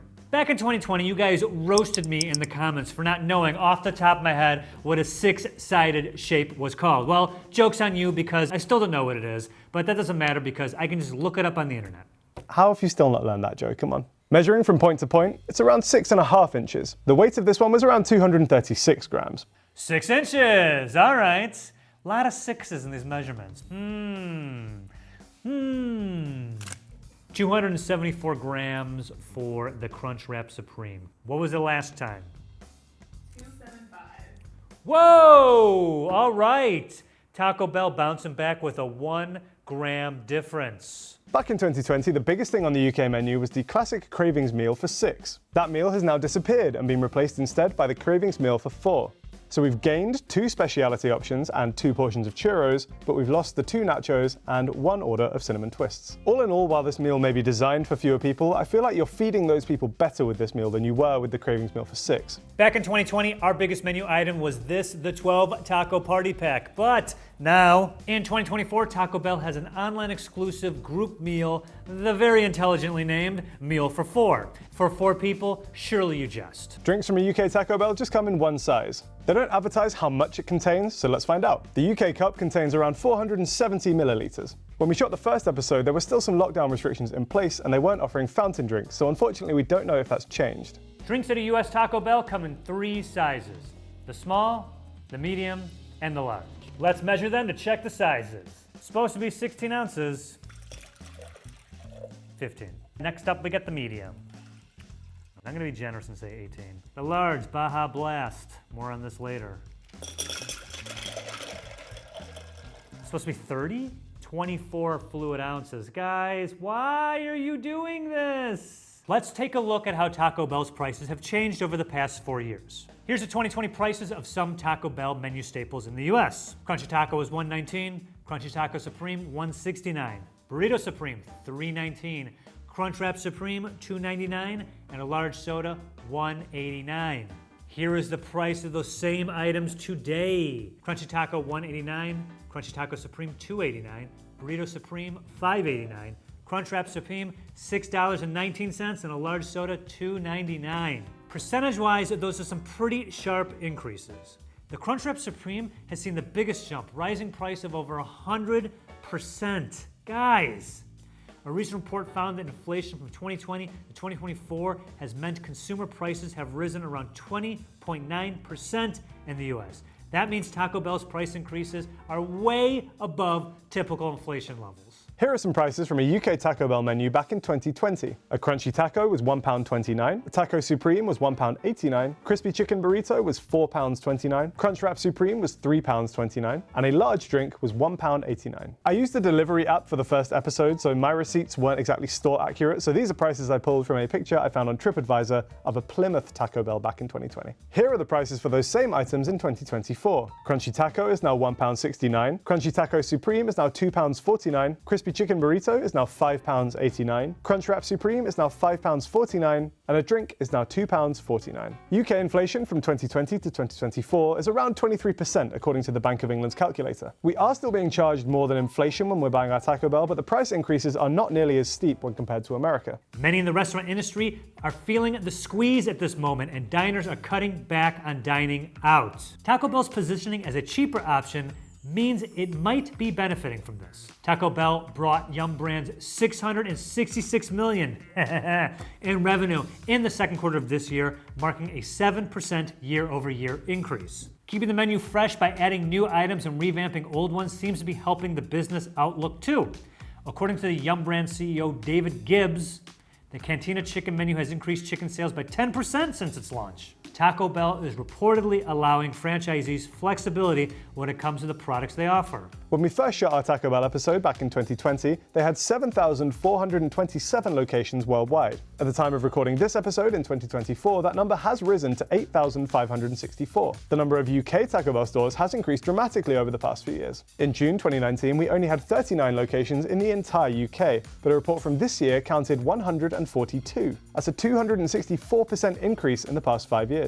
Personally, I think Taco Bell has benefited from a lack of other affordable Mexican food options here in the UK. We don't have many taquerias or taco trucks. We mostly just have chains like Chipotle or Tortilla, which I would say are at a slightly higher price point and also more specialized in burritos rather than tacos. Compared to some other fast food chains in the UK, looking at you Five Guys, it's also still relatively cheap, which I do appreciate. Here is everything at a UK Taco Bell in 2024 that you won't find in the US. Here's everything at a US Taco Bell in 2024 you won't find in the UK. In the UK right now, we only have 2 exclusive taco options compared to the US. Here we have the crispy chicken soft taco. As the name suggests, it's a breaded and fried piece of chicken. Starting down here, we got the double stacked taco, right? Oh, this one also has like the chips in it. That's a good gateway stacked taco or double wrap taco, but there's better versions of that on the menu. Spicy potato soft shell taco. I like their spicy potatoes. It's like Taco Bell's answer to the UK's chip buddy, because it really is like potatoes in a tortilla. It's like French fries in a tortilla, pretty much. When it comes to tacos in the UK, the main event for me has got to be this. This is the naked chicken taco. What this refers to is the fact that the taco itself is chicken. There's just something like deeply unholy about using an animal as a taco shell. I say this as like an avid meat eater, as you can probably tell, but that to me is just very odd. I mean, the chicken's not bad. It is just kind of like stuffing a chicken nugget with salad, as you can imagine. UK fans have been criticizing the US. It has ridiculous menu items, the chemicals in food, all that stuff. It fills me with so much delight to see the UK Taco Bell menu slowly become the US Taco Bell menu. How do you like that, UK? Your food's getting bigger and weirder. You're slowly becoming America. I don't know how bad Taco Bell fans in the UK need to complain, dare I say riot, to get these to come to your shores, all right? I get it, food coloring, this and that, restricted in the European Union, blah, blah, blah. This is the Nacho Cheese Doritos Locos Taco. Comes in regular and supreme form. This thing is amazing. I love it so much. It's just every bite just short circuits your brain. Whatever it takes, get this to come to your shores. You will love it. It's fantastic. Come on. I mean, This should be the regular taco on the menu. It's so good. How do you make it better, you ask? Well, this is one of my go-to Taco Bell items when I go there. Doritos Cheesy Gordita Crunch with nacho cheese. It's that kicked up a notch. We got one of these wrapped in a gordita and glued together with nacho cheese. It's been sitting for a minute. I know it doesn't look very good, but these things are so good. It's got the sauce in it. I'm telling you, this thing is fantastic. I got to try those Doritos Locos tacos on the foreign exchange episode, and honestly, they're really good. I would happily have them over here. Both the US and the UK menus have a ton of burrito options. A lot of them share similarities, but strangely, there are no burritos from the UK that appear on the US menu in this exact form. So technically, these are all exclusives. Starting right here, we got the chicken enchilada burrito. We have the beefy melt burrito. This one looks very similar to the cheesy double beef burrito in the US. Oh, I think this is the cheesy double beef burrito. It looks a lot like the UK's beefy melt burrito. Ours is rice, double beef, allegedly, nacho cheese, and those little crispy chips in there that were crispy at one point. I think what makes this a melt is the fact that it contains the kind of liquid nacho cheese sauce, which I personally really love. That for me might just be kind of like the archetypal Taco Bell burrito. It hits all those classic Taco Bell notes of like beefy, cheesy, salty, bready, oily as well. Which, to be honest, is kind of all I want from Taco Bell. This one is the beefy nacho cravings burrito. What sets this one apart is that it has pieces of nacho chips in there. Next up, we have the volcano burrito. As Joe correctly pointed out in the first episode, this was released in America as a promotional item for the movie Congo. While I can't comment on the film, I can comment on the burrito, and it's good, I have to say. This one has the lava sauce in there, which I personally really like. Offers a lot more heat when compared to just the seasoning of the beef. Another favorite of mine, the grilled cheese burrito. Now, a bit misleading, you think, oh, like is it like a grilled cheese on the inside? No. They grill it shut with cheese. Grilled cheese. You got it? Bean burrito? What it says on the tin, everybody. Here we have the 7-layer burrito. This one I need to single out because the copywriting on the website for it is fantastic. Loads of time for that. They explain all of the ingredients, but as if they're like sitcom characters. Surprisingly, none of them are meat. This is actually a vegetarian burrito. If they wanted to make it an 8-layer burrito, whack a bit of mincemeat in there, you're laughing. Long gone are the days of the 7-layer burrito, the vegetarian's choice. Taco Bell was like, get out of here with your non-meat eating ways, and replaced it with the beefy 5-layer burritos. I don't know if the beef counts as a 6th layer, or that's part of the 5. They lost at least a layer, possibly 2, and added meat. So I think that is hilarious. Here we have a crispy chicken burrito. It's got those same crispy chicken strips from the soft taco, but in a burrito. This one is the spicy chicken cravings burrito. I think with the exception of the volcano burrito, when something is described as spicy on the UK Taco Bell menu, that usually just means there's jalapenos in there. Here we have the double cheesy black bean cravings burrito. That's a lot of words. This might be kind of similar to the cheesy bean and rice burrito in the US. And then last but not least, the cheesy bean and rice burrito. Now UK has the double cheesy black bean. So I'm wondering if this is just that plus rice. This one I'm excited for. This is a limited edition menu item. This is the beefy fries burrito. As the name suggests, they've taken fries and they've put them inside the burrito. I mean, come on, that's genius. Britain as a country loves putting chips inside other carbs. See, for example, the chip butty. So this makes a lot of sense to me. I mean, the texture is just like pure stodginess, but I personally quite like that. The fries are quite heavily seasoned, especially when you get them on their own. So you get a lot of that fry seasoning in there. I actually think the lack of shared burritos kind of speaks to Taco Bell's ability to take the same 10 or so ingredients and repurpose them in a litany of ways. If Reddit's math checks out, there would technically be 1,023 possible burrito combinations you can make with these ingredients. Taco Bell has a specialities section on its menu. Over here, we spell it with an extra I compared to the US. None of that specialties nonsense. In the UK, this section only has 2 exclusives. Firstly, we have a baby quesadilla. My sweet baby boy. It is just a smaller version of the quesadilla. And then here we have a chicken Crunchwrap Supreme. In the UK, the chicken Crunchwrap Supreme is actually a default menu item. You might be able to get one by customizing a Crunchwrap in the US, but it's not actually on the menu over there. There's a bunch of Cheez-It things now while we're shooting this. Probably not by the time it comes out. One thing you get is the Big Cheez-It Crunchwrap Supreme. This thing is stuck to the paper. There it is. It doesn't taste like a Cheez-It at all. Like it's really nacho cheese heavy. I was trying to come up with like an equivalent of what that might look like in the UK, and the best I could do was maybe putting a giant mini cheddar inside a crunch wrap, which sounds pretty fire. Look at this. This thing is just like so flimsy.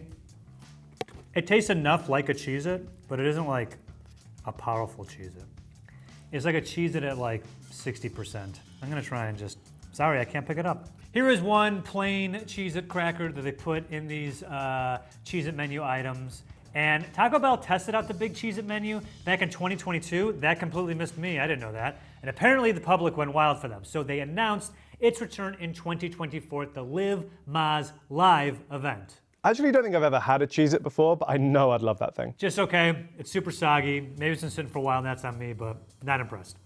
Over here we have the stacker, which looks to be like a quesadilla that they just were like, well, just do this. So get on the go. Why this over a soft shell taco? I have no idea. 3 cheese chicken flatbread melt. I'm just gonna lighten through these. I mean, it's not flatbread. It's like a gordita shell. They're putting the same things that they all have in the back together and naming it a new thing now. Mexican pizza, it's back. Remember when everyone on the internet pretended like this was their favorite thing in the world? So Taco Bell's like, hey, it's back, and it's like again, no one's talking about it anymore. Mexican pizzas are perfectly fine. Steak quesadillas, come on.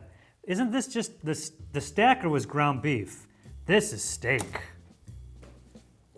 And then finally, a veggie bowl. I bet this was like, okay, we're taking away the 7-layer burrito, but here's all the layers in like bowl form. Taco Bell recently announced a new product line, Cantina Chicken. Compared to the regular chicken they use, this one is slow roasted and seasoned with a blend of savory Mexican spices. Some people have called it the best thing to ever happen to Taco Bell, which seems like high praise. And it currently comes in several forms. So I got the Cantina Chicken Crispy Taco and the Cantina Chicken Burrito. All right, it's supposed to be the best thing they've ever done, huh? It has a nice flavor to the chicken, but I mean, it's not amazing. Here we got the chicken burrito. Burrito, good. Crispy taco, also fine. I think that might be a press release talking. This is good, but it's definitely not the best thing Taco Bell's ever done. Let's check out the sides on offer at a UK Taco Bell. Remember those chicken strips from the soft taco and also one of the burritos? Well, you can just get them on their own. They actually do come with some nacho cheese sauce by default as well. Here you can get the loaded beef nachos. This one distinguishes itself from the Nachos Bel Grande, I believe, because of the guac, which is nice, I guess. They taste a lot better than they look. Taco Bell in the UK has 3 loaded fries options. Firstly, we have the cheesy topped fries. So these ones are pretty sad looking, I can't lie. What's happened here? It looks like a seagull has just... So these ones are Taco Bell seasoned fries, which they then top with the cheese sauce and some sour cream. From there, we go up to the fries supreme. We have the same foundation. We have fries, cheese sauce, and sour cream, but then these ones also get some chopped tomato and some beef. And then from there, we have the fries Bel Grande. Composition-wise, they are the same as the supreme fries. They're just a bigger portion. The cheesy fiesta potatoes, chips in, you guessed it, guac. They come together. In the UK, you have to get them separately. Black beans and rice, once again. In the UK, they come separately. This, I believe, is pinto beans and cheese. Our next exclusive side is a cup of seasoned rice. It's not the worst fast food rice I've had by a long shot. And once again, you can just straight up, for I think $1, get a big Cheez-It cracker. I must know. Yes, it's a Cheez-It, but it tastes a little bit different. It's like not as strong. They're making different cheeses for Taco Bell, go figure. Taco Bell in the US is a pretty extensive breakfast menu. Breaking it down, basically you get 4 options that you can customize the fillings for. There is the cheesy toasted burrito, which I think is this. A toasted burrito, which might also be this. A quesadilla, and a crunch wrap. They can be purchased a la carte or a combo with a drink and a hash brown. So this is going to be the cheesy toasted breakfast burrito. Got eggs, cheese, and of course bacon in there. You can also get in sausage and potato. Then of course there is the breakfast crunch wrap. This is the California crunch wrap. You can also get in bacon or sausage or a combo, of course. And of course the quesadilla, breakfast quesadilla. This is eggs, cheese, and a meat. They got sausage, they got bacon, whatever. Actually do like the Taco Bell breakfast. And of course, get a hash brown, either inside a crunch wrap or on its own. Currently, Taco Bell in the UK does not offer a breakfast menu. I had some Tex-Mex food on my last trip to the US and it's really good. I know Taco Bell might not be doing exactly that, but close enough. And that brings us to Sauce Talk. Sauce Talk. Here are all the sauces at a UK Taco Bell. We're starting with the mild salsa. Yeah, that's got like a real tang to it that I wasn't really expecting. Depending on which Taco Bell you go to, they might have a hot sauce, but ours just went straight from mild to fire sauce. Flavor profile wise, very similar to the mild salsa one. It's definitely on the like higher end of my spice preferences. So standard ones, mild, hot, fire, Diablo. Diablo's all right, but I like the fire sauce. The fire sauce has the best flavor in my opinion. It's also the breakfast salsa, which I had before, I do like. This one is the lava sauce. I like this when it's in the volcano burrito. You could consider it a hot sauce or a salsa, but it's kind of got more of a creamy texture. And this one's a new one to me, the avocado verde salsa. Yeah, not bad. Nice green sauce to it. Here we have a creamy jalapeno style sauce. I had a quick look at the ingredients label and it doesn't look like there is any actual jalapeno in here, so I guess it's just like a legal thing that they can't call it jalapeno sauce. It's kind of like a mayo version of the beefy melt burrito is the best way I can describe that. Then we have these various sauces. I think this is just straight up hot sauce or red sauce. Spicy ranch, yep. Next up is a Cali Ranch sauce. It's ranchy. Next up we have Taco Bell's caramel sauce. Now this is designed to be consumed with the churros, which we'll get to in a second. I think it's a jalapeno ranch. Like this one, I'm assuming the avocado ranch, because it's green, verde. Best one so far, but this one's also pretty good. These two are good. Next up we have guac of mole. This is a really small cup. It's not terrible. I personally like a guac that's a bit chunkier, whereas this one has kind of been like blended, so it's almost like a bit aerated. And then finally we have the nacho cheese sauce. The texture is disconcerting. You should not be able to hold the liquid upside down, for one, and not have it go everywhere. I think this is the jalapeno ranch. Oh man, it's got a kick to it. Oof. Oh, yeah. All right, these sauces are good. I like them. On to our desserts. The only exclusive dessert we have are the Cinnabon Delights, which are little Cinnabon bites with frosting inside. You get them orders of 2 or 12. That'd be a nice thing to have in the morning with your coffee. Cinnabon is trouble. Real good. They're like almost like churro bites, but with a really sweet cream cheese frosting on the inside. Here in the UK, we have one dessert option not found in the US, and it's churros. The Taco Bell churros come with their caramel sauce for dipping. I do remember those churros, I did like them. Finally, we're on to the drinks. Taco Bell mostly stocks Pepsi products. We have so many exclusive drinks here in the US. Just got a few hits, few favorites. Starting down here, of course, a Mountain Dew. Right here in the middle, we got Baja Blast. Now this episode marks 4 years of Baja Blast. Absolutely going to town on my insides. Taking years off my life at the end and making my hair gray. I don't know why this stuff is still legal. Oh, yo! That's a definition of addiction. I can't stand it, yet I can't stop drinking it. Oh man, that hurts my gums. Ugh! I think it's the Dole Strawberry Lemonade. It's good. This is the Brisk Mango Fiesta, I believe. Peach, mango, the Dragon Paradise Sparkling Iced Tea. You know, I bet these tasted a lot different when they were cold and the ice hadn't melted, but right now, this is just all. Since we made the first Taco Bell episode 4 years ago, there have been some changes to the menus in both countries. Hilariously, in the time we've been making this show, the Mexican pizza had time to disappear and reappear on the US menu. Time is a flat circle. I'm kind of surprised by the fact that the menu in the UK hasn't really lost anything since we first shot 4 years ago. We still have the volcano burrito on the menu. The US has lost the Power Bowl, which was a salad bowl with chicken. The only bowl currently still on the menu is this, the Veggie Bowl, AKA all the toppings in one bowl. When it comes to drinks, we have lost a dragon fruit freeze beverage. In the time we've been making this show, Sierra Mist has died and has been replaced by Starry, which I also wish was dead. What else have we lost? The Flaming Hot Doritos Locos Taco, the Cool Ranch Doritos Locos Tacos, Beefy Crunch Burrito, came back in 2023, but then it left again. The Spicy Double Steak Grilled Cheese Burrito. Honestly, the trend in the UK seems to be slowly adding things to the menu rather than taking them away. That makes sense because our menu was pretty limited to begin with. I guess Taco Bell just wanted to see if it would work in the UK.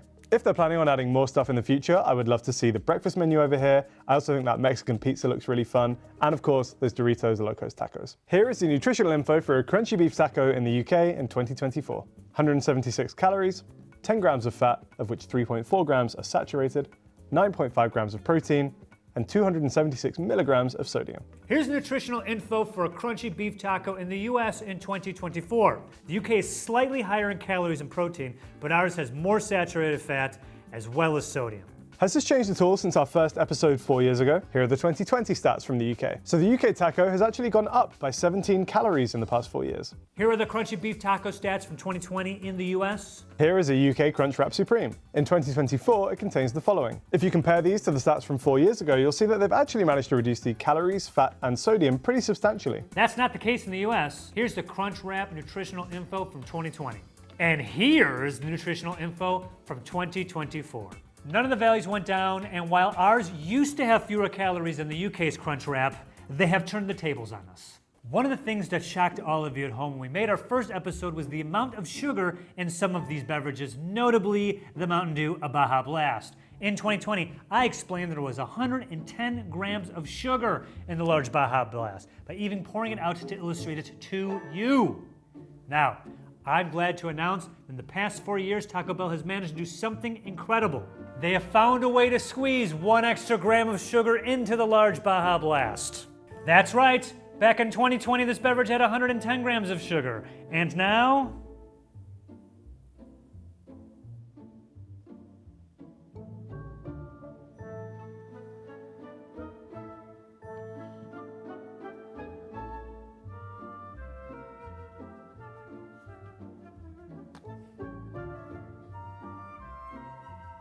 what?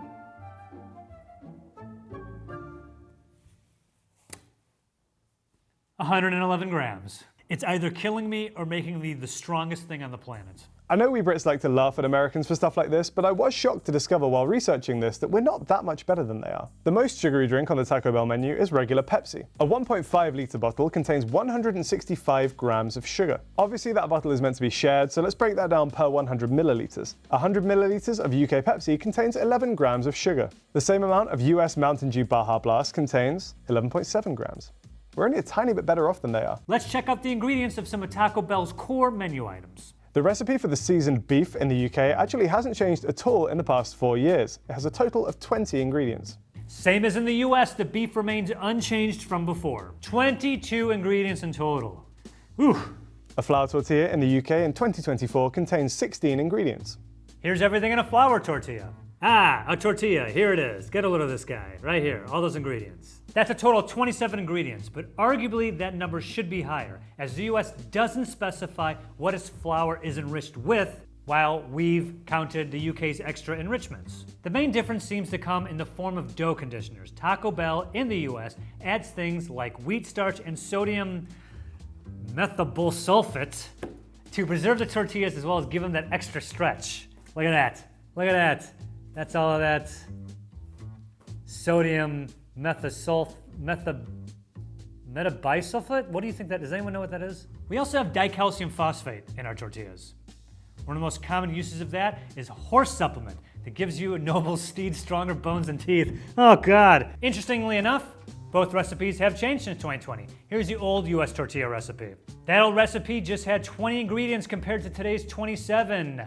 We have gained malted barley flour, yeast, sorbitan monocytrate. Oh, I can't believe I'm doing this again after 4 years.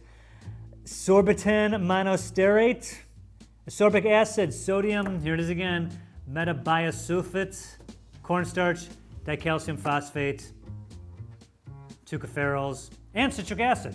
And at this time, we've ditched potassium sorbate and vital wheat gluten.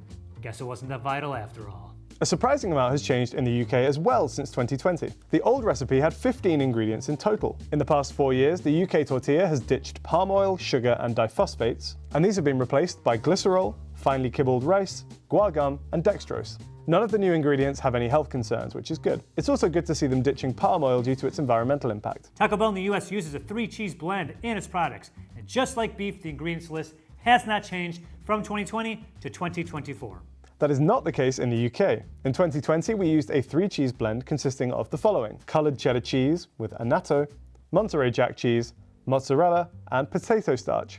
In 2024, however, we've actually changed to a 4-cheese blend containing the following ingredients: mozzarella, Monterey Jack cheese, processed cheese made of water, cheese, butter, modified starch, milk protein powder, salt, E331, whey powder, flavour, E407, and E508, coloured cheddar cheese, coloured with E160B, and potato starch. Instead of being a 1/3 blend of mozzarella, cheddar cheese, and Monterey Jack, it's now a 1/4 of those three, plus a new processed cheese. It is worth noting the color used in the cheddar cheese is still a natto, is now just being referred to by its E number.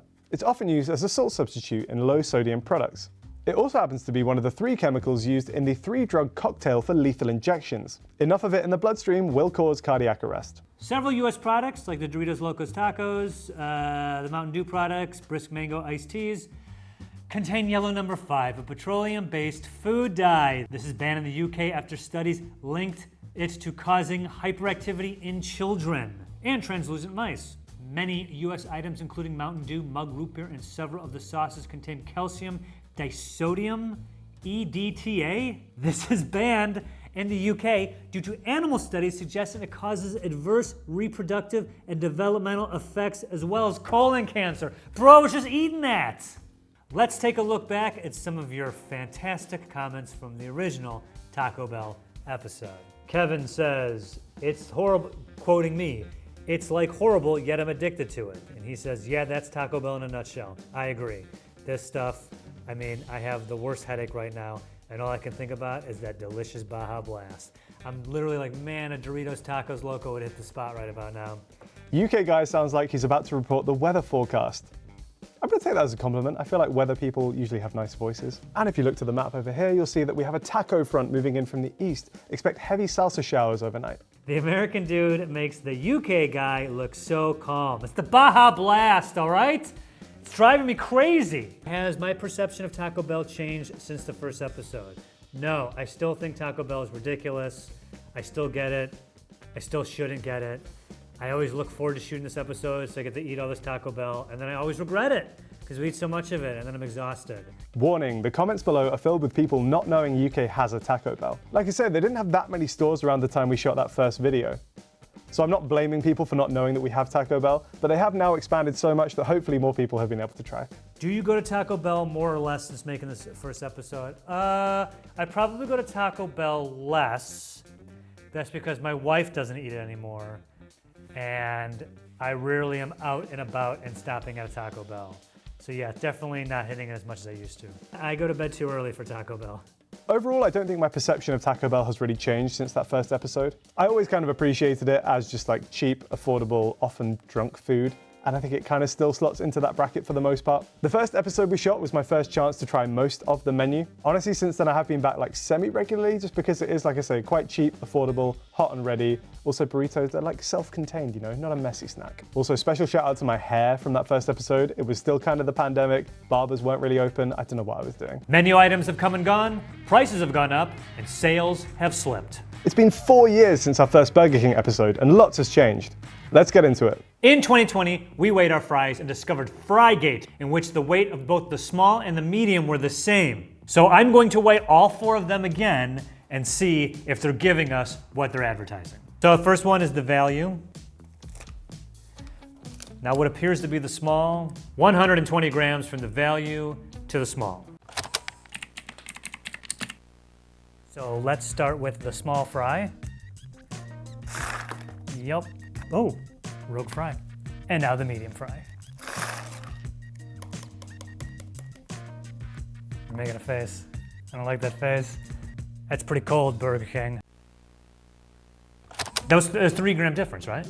That's 4 grams. But this one is billowing with fries. I, as a consumer, want this. We are also weighing the packaging. I want to point out that the small packaging is more of a substantial cardboard than this paper. On to the medium. And then we're gonna do large, which is, okay, 163, so I was right, this is the large. So the difference from here to here was 14 grams, and the difference from here to here was 19 grams. I mean, are you wondering? And that's 15 grams right there. So from here to here, it's just this. And then we're doing 19. There's the difference. That's like nothing, right? But Burger King isn't sitting around being like, what? Oh my God, we didn't notice that. This is the most deliberate pricing fry structure. They've had, what, 70 years to perfect this? I feel manipulated. Once again, here are the 3 sizes of fries in the UK. We also uncovered a fry conspiracy when we found that our small was bigger than the medium. We were actually having some concerns about the sizes of the fries in the UK because our measurements showed that the lighter orange bag actually contained more fries than the darker orange bag. However, when lined up very scientifically like this, what we'll actually see is that the bag sizes go up in that color order instead. So I think what's happened here is that our small was actually bigger than our regular. So it does seem like Burger King's fries are now correctly sized. The differences might not be as big as you think. For example, with the regular fries, you're getting 30 grams more than compared to the small. But if you look at it in terms of the fries, you're actually only getting 8 more. The large is 34 grams bigger than the regular. So that's only another couple of fries. So generously speaking, that's only going to be an increase of 9 or maybe 10 fries. If you break down the differences from portion to portion, it doesn't seem like a drastic increase. However, I do think the large is probably worth it compared to the small. Potentially controversial opinion, I think Burger King fries might be the best fast food fries. There appears to be no cup size change from 2020 to now. As true as it was then, our largest size is still the 1,120 milliliter or 38 fluid ounces. Or so they tell us. Oh, excuse me. 38, it's not even 32. What are you doing, Burger King? I'm inviting all Food Wars fans to go back to previous episodes over the past 4 years. I don't think it was this small to begin with. Interesting with the fries and the drinks, guys. And internet, you know what I've also noticed? The prices have not gone down. Back in 2020, our largest drink was 500 milliliters. That makes it smaller than a US small. At least according to the cups, the drink sizes in the UK haven't changed in the past 4 years. On the cup, it actually does say 0.5 liters, and they have filled it to that exact line. I think they've actually been generous there. I'd say that's more like 550. Back in 2020, our Whopper weighed 271 grams. Since then, over the past 4 years, I have weighed a Whopper several times because my life is dope and I do dope shit, and this is a totally normal job. Our Whopper in America weighs 277 grams, right? That's really close. That's a 6 gram difference. Goodness. In 2020, our Whopper weighed 280 grams, which at the time was actually bigger than the US one. Our Whopper today weighed just 255 grams. That's the smallest Whopper we've ever measured on Food Wars. Shrinkflation comes for us all. Outrageous. How has the price of Burger King changed in the past 4 years? In the mid-2020s in the US, we paid $3.19 for a large fry, $2.59 for a large Coke, and in 2021, it was $6.07 for a Whopper. But today, those same menu items are as follows. Large fry, $4.39, large Coke, $3.59, and a Whopper, $7.99. This is based on what we purchased for the show in the Burbank area of Los Angeles, California, so the prices vary state to state. But this is a significant price increase.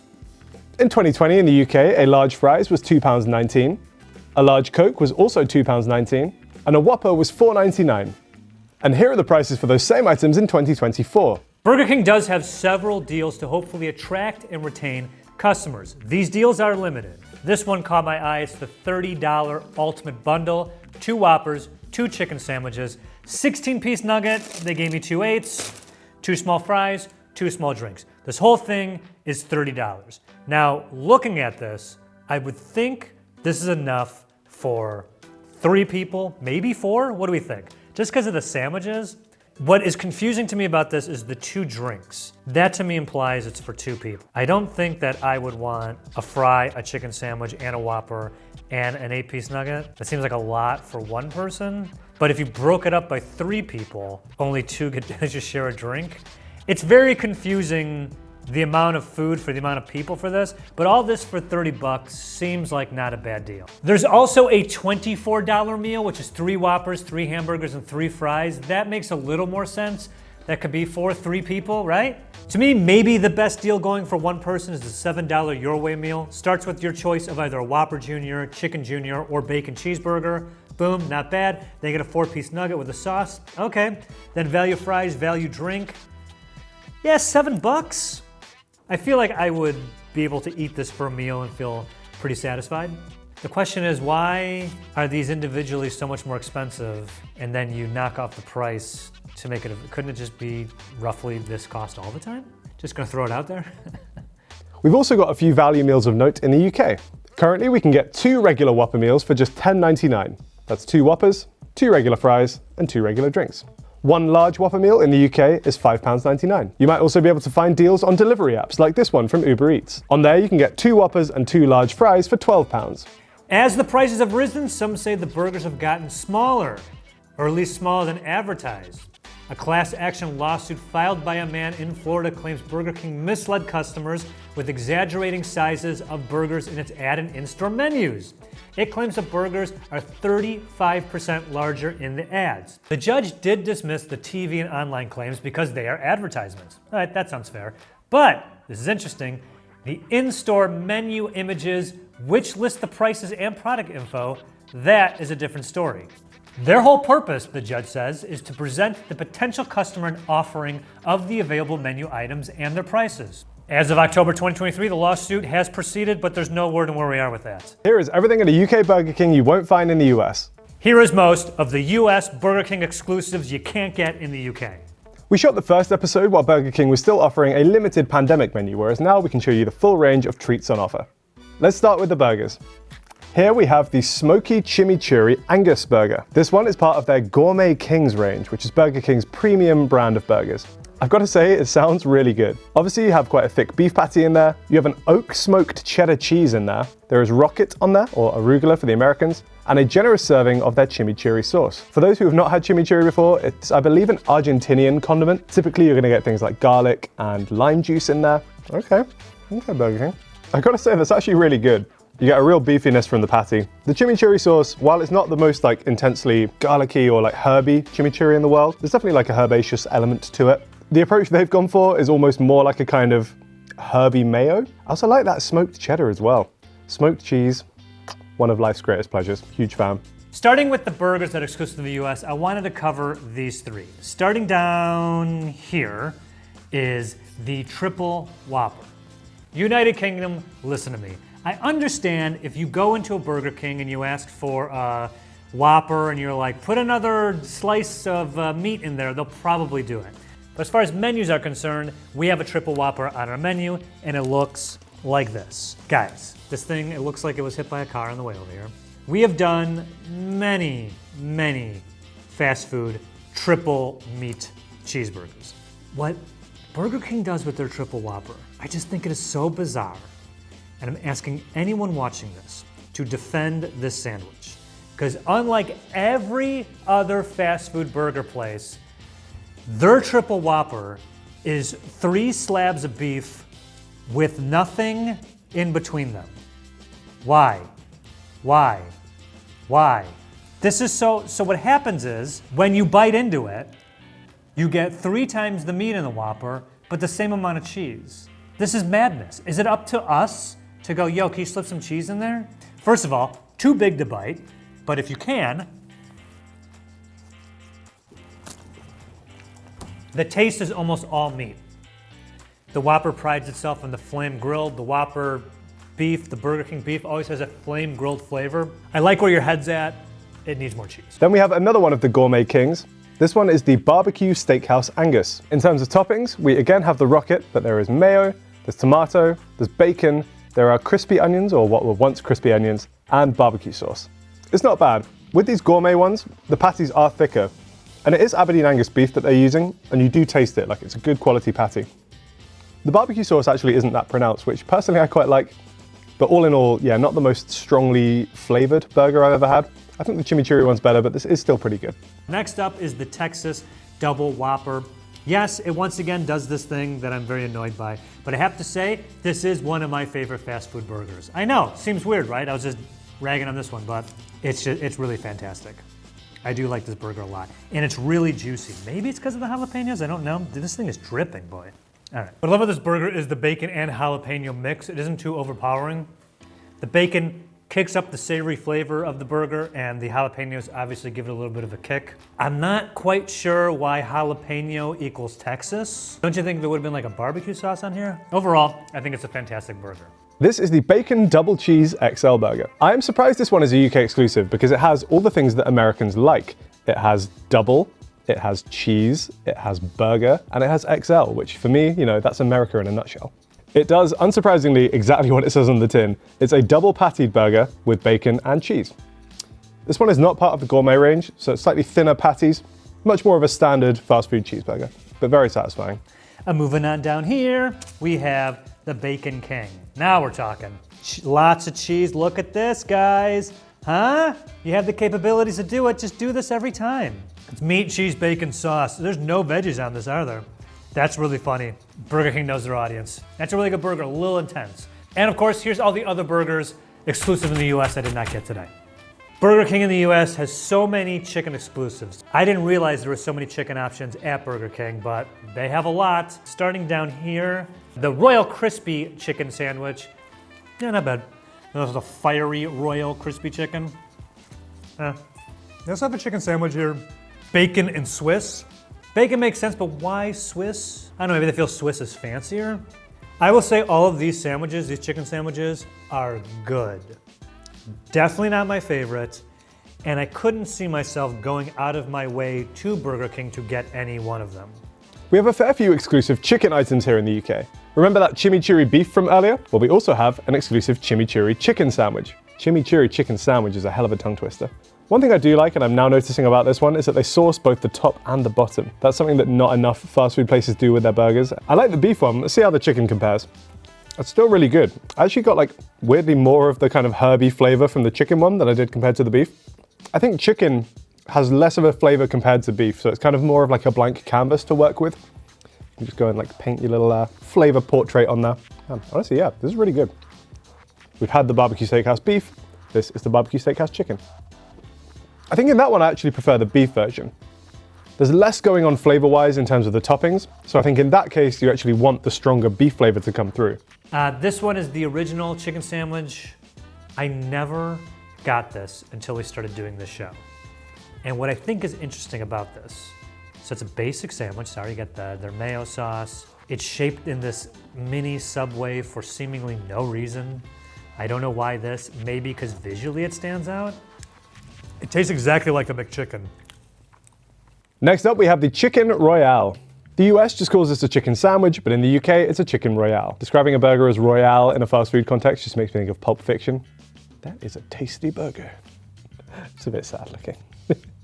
So the thing with the chicken royale is that it's not like a chicken breast. It's like a formed chicken patty, like a big nugget, basically. The chicken royale is one of the chicken sandwiches I've had.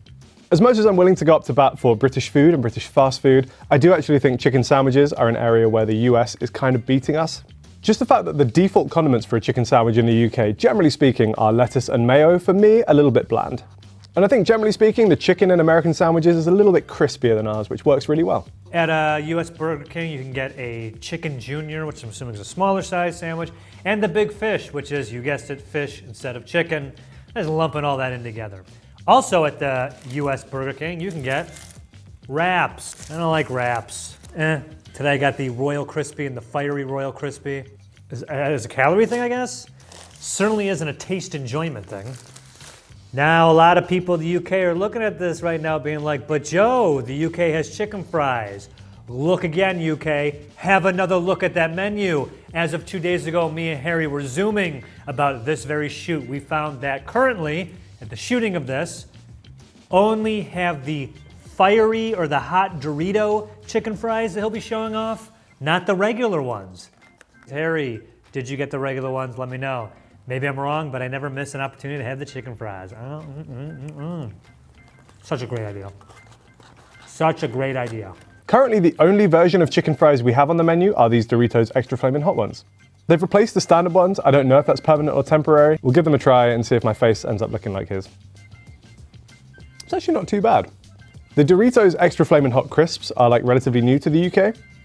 They definitely do have more heat to them compared to like the chili heat wave, for example. And that does kind of translate here.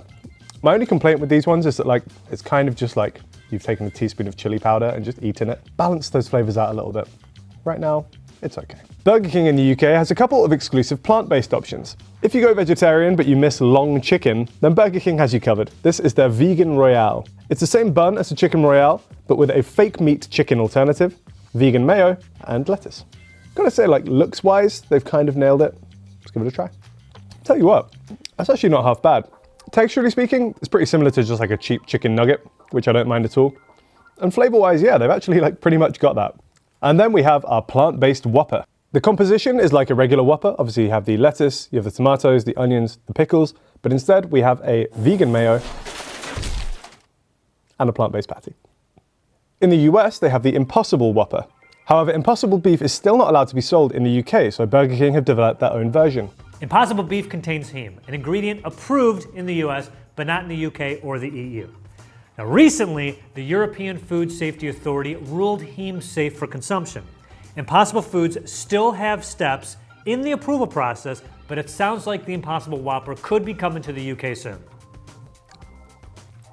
They've done like an okay job with this. It reminds me of one of those like really cheap beef burgers that you get from a burger van. You're up early at like a car boot sale or it's bonfire night and you want one of those very quite crappy, quick burgers. I think all in all, the plant-based chicken has done a better job of replicating what it's supposed to taste like. But I think if you want like a satisfying fast food burger experience, the plant-based Whopper is still good. Now it's time for Sauce Talk. Sauce Talk. The UK Burger King has 3 sauces not found in the US. America has a barbecue sauce, but ours is smoky. Very shiny and very gelatinous. Let's give it a go. That's not bad actually. It's not like overpoweringly sweet or overpoweringly vinegary. It definitely does have a smokiness to it, which I appreciate. When I was first doing Food Wars, I kind of hated barbecue sauce, and honestly it's kind of grown on me these past few years. That's a pretty pleasant condiment. Next we have a sweet chili sauce. Sweet chili sauce is a really popular condiment in the UK, and that has not changed in the past 4 years. Very standard, but acceptable Thai sweet chili sauce. I've said in the past that spicy mayos are some of my favorite condiments. I love that spicy but also kind of cool balance of flavors that you get with the creaminess of a mayo. Let's see how they've done. I think if you handed me that in like a blind taste test, I wouldn't instinctively say spicy mayo. To me, that almost kind of tastes like a spicy Big Mac sauce. I mean that in quite a complimentary way. I think it's really nice. In the US, we have these 4 exclusive sauces in no particular order. Ranch, specifically Hidden Valley Ranch. You know, the ranch that tastes like all other ranch. Ranchy. And the sweet and sour sauce. Sweet and sour saucy. You know, I sleep on sweet and sour and I really shouldn't because it's very good. That's a very good sweet and sour. Ooh, barbecue, regular barbecue. They have varieties of barbecue. We just have straight barbecue from the barbecue region of America, just pan barbecue sauce. I don't know. Ooh, nice. Tangy, smoky flavor. Yeah, all right. And of course, buffalo sauce from the great city of Buffalo, New York. Yeah, I'm a buffalo sauce head for sure. Currently, the only US exclusive side is this, Mott's applesauce. You know what applesauce looks like. Appley.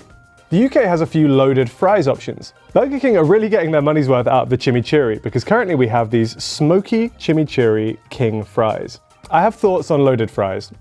The thoughts mostly are that I don't like them. These are loaded to the absolute hilt with crispy onions, bacon, and that chimichurri sauce. All the toppings just kind of go on the top layer, and then all the ones underneath are unseasoned and untopped. I feel like I like them as a concept. I think the idea is good. I think the execution needs to be refined. There's actually a bit of heat to this, which I wasn't expecting. I think there's like little bits of chopped up chili in the chimichurri, which I didn't really get in the burgers. I think the flavor profile is actually pretty good. Yeah, all in all, okay. We also have loaded king fries with bacon. These have fries, bacon, and a lovely radioactive cheese sauce. Generous with the bacon, I will say. And for the vegetarians out there, Burger King just has loaded king fries. It's the cheese sauce with none of the bacon. That is certainly a cheese sauce. The color on that. One side worth highlighting in the UK are halloumi fries. For those who aren't aware, halloumi is a firm cheese made with goat's milk. The main producer of this is Cyprus. British people absolutely love halloumi. I don't think it's really taken off in America, which is sad because it's very nice. It's nice and salty. It's not too cheesy. It's just really good. Moving away from halloumi but sticking with cheese, we have these chili cheese bites. The chili cheese bites actually contain a cheese blend. There's cheddar in there. I think there's also some processed cheese as well. And the little green bits are jalapenos. One relatively new addition to the Burger King menu is that you can get Monster Energy from a UK Burger King. This has kind of blown my mind. Right now you can get 3 flavors of Monster Energy at a Burger King in the UK, starting with the classic. You can also get the Monster Energy White Zero Sugar, and you can get the Monster Energy Juiced Mango Loco. I feel that putting Monster Energy on a fast food menu is setting something of a dangerous precedent. If I'm being honest, I'm not a huge fan of this business decision. We did a whole episode on Monster Energy and I think I made my feelings quite clear in that one. But I will say the Mango Loco one was, I think, my favorite flavor that they have. A couple of other fun drinks worth highlighting. In the UK, Burger King sells Capri Suns. We have both the orange and the blackcurrant and apple flavors. UK Burger Kings also offer a full range of hot drinks. Of course, in the UK, you have to sell English breakfast tea. They appear to be using PG Tips tea bags. You can also get a hot chocolate, and you can also get a full range of espresso coffees. You can just get the espresso on its own, or you can get it mixed into a cappuccino, an Americano, a latte, or a flat white. The US has so many exclusive drinks, like all of these. They also have frozen drinks. In front of me today, I have a frozen Coke and a frozen wild cherry drink. There's also a frozen blue raspberry. Let's try these guys out. Zoom. Oh man, I think the syrup has settled to the bottom. This has been sitting very long, but very flavorful. Also an instant headache. And of course, frozen Coke. Oh man, tastes good but hurts your teeth. For desserts, you can get a variety of shakes. There's a chocolate shake, vanilla shake, strawberry shake, and this, the Oreo shake. I'm telling you, this thing, a delight. Now, deceitfully, it looks like a vanilla shake with bits of cookie in it. Not so. This shake is actually flavored the cream of the Oreo cookies, the center cream part. Oh my God, so good. Oh, it's fantastic. They also have soft serve at Burger King. I didn't ask if the machine was broken or not. I'm not bringing ice cream here. It's gonna melt before I get to the studio. You know what soft serve looks like. Also exclusive dessert here in the US, we have chocolate chip cookies. Yeah, okay. You're supposed to be this crunchy? I mean, they're still good. It's this thing where like, they're probably stale. I'm not supposed to be like this, but I'm still gonna eat them. Sadly, over the past 4 years, we've lost many, many items in Burger King. We wanted to pay tribute to some of our favorites that we've lost since 2020.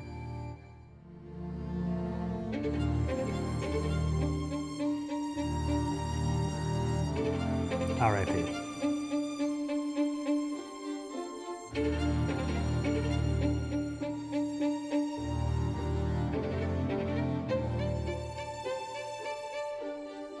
R.I.P. Burger King in the US is pretty vague when it comes to ingredients. They don't disclose a comprehensive list anywhere. Shortly after we filmed our original US versus UK Burger King episode, Burger King permanently banned 120 artificial flavors from the menu, including aluminum, yellow numbers 1 through 5, BHA, and BHT.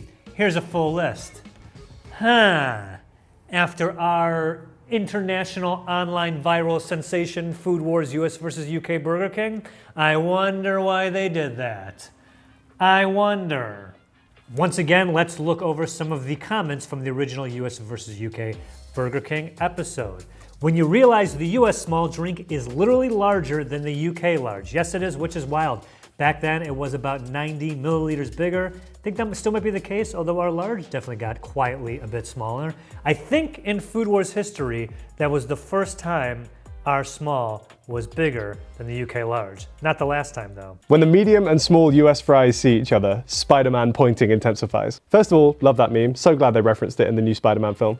And yeah, that was kind of wild. I feel like Frygate 2020 is a really early defining Food Wars moment. I'm glad to see they've kind of sorted it out, and I like to think that we can claim some credit for that. The US guy has just a fun sense of humor, while the British guy has a more professional thing. Yes, correct. Although Harry has loosened up over the years, me, I'm exactly the same. So this is what Harry Potter and Malfoy are doing after graduating from Hogwarts. Yeah, fair enough. As a kid called Harry with glasses, it even have an eyebrow scar.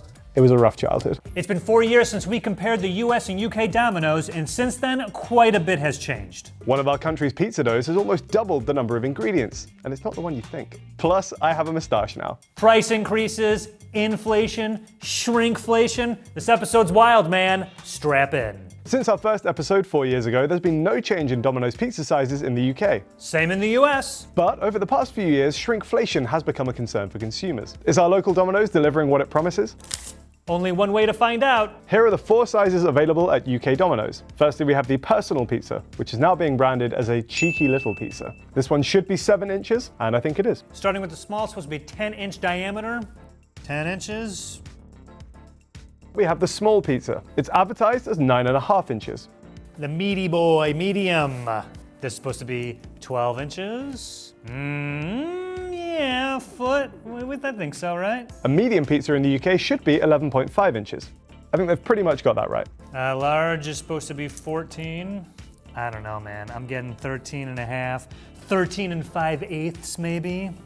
Is that shrinkflation or is it just too close to call? I mean, if you bake it, it's gonna get a little smaller. It's gonna get a little more compact. So it's not unbelievably different, but still. Our largest pizza is the large, 13.5 inches.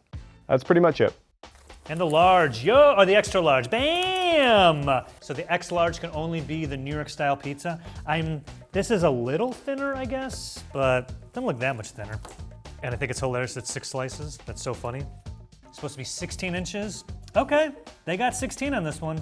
All in all, it does feel like they are delivering on the sizes they're promising in the UK. Maybe when you order your Domino's pizza and you get 1 or 2 and not 40, you probably are gonna be getting a more accurate size pizza. Possible.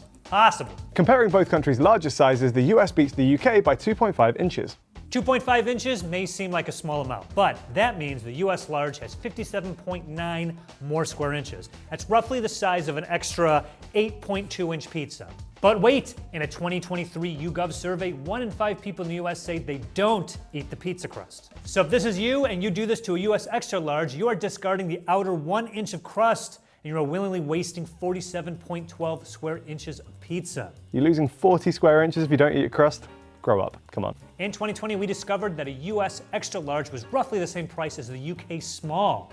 Those pizzas cost $13.99 and £10.99 respectively. Prices have jumped up in both countries. A UK small is now £16.99. A US extra large is $19.99. Those prices are with no deals applied. So in pure numbers terms, a UK small is now more expensive than a US extra large. If you went into both places with $22 to spend, you'd be getting around 3 times the pizza for your money in the US. For a fairer comparison, let's take a look at large pizzas in both countries. Here's a US large. It costs $16.99 and is 154 square inches. That means you're paying 11 cents per square inch.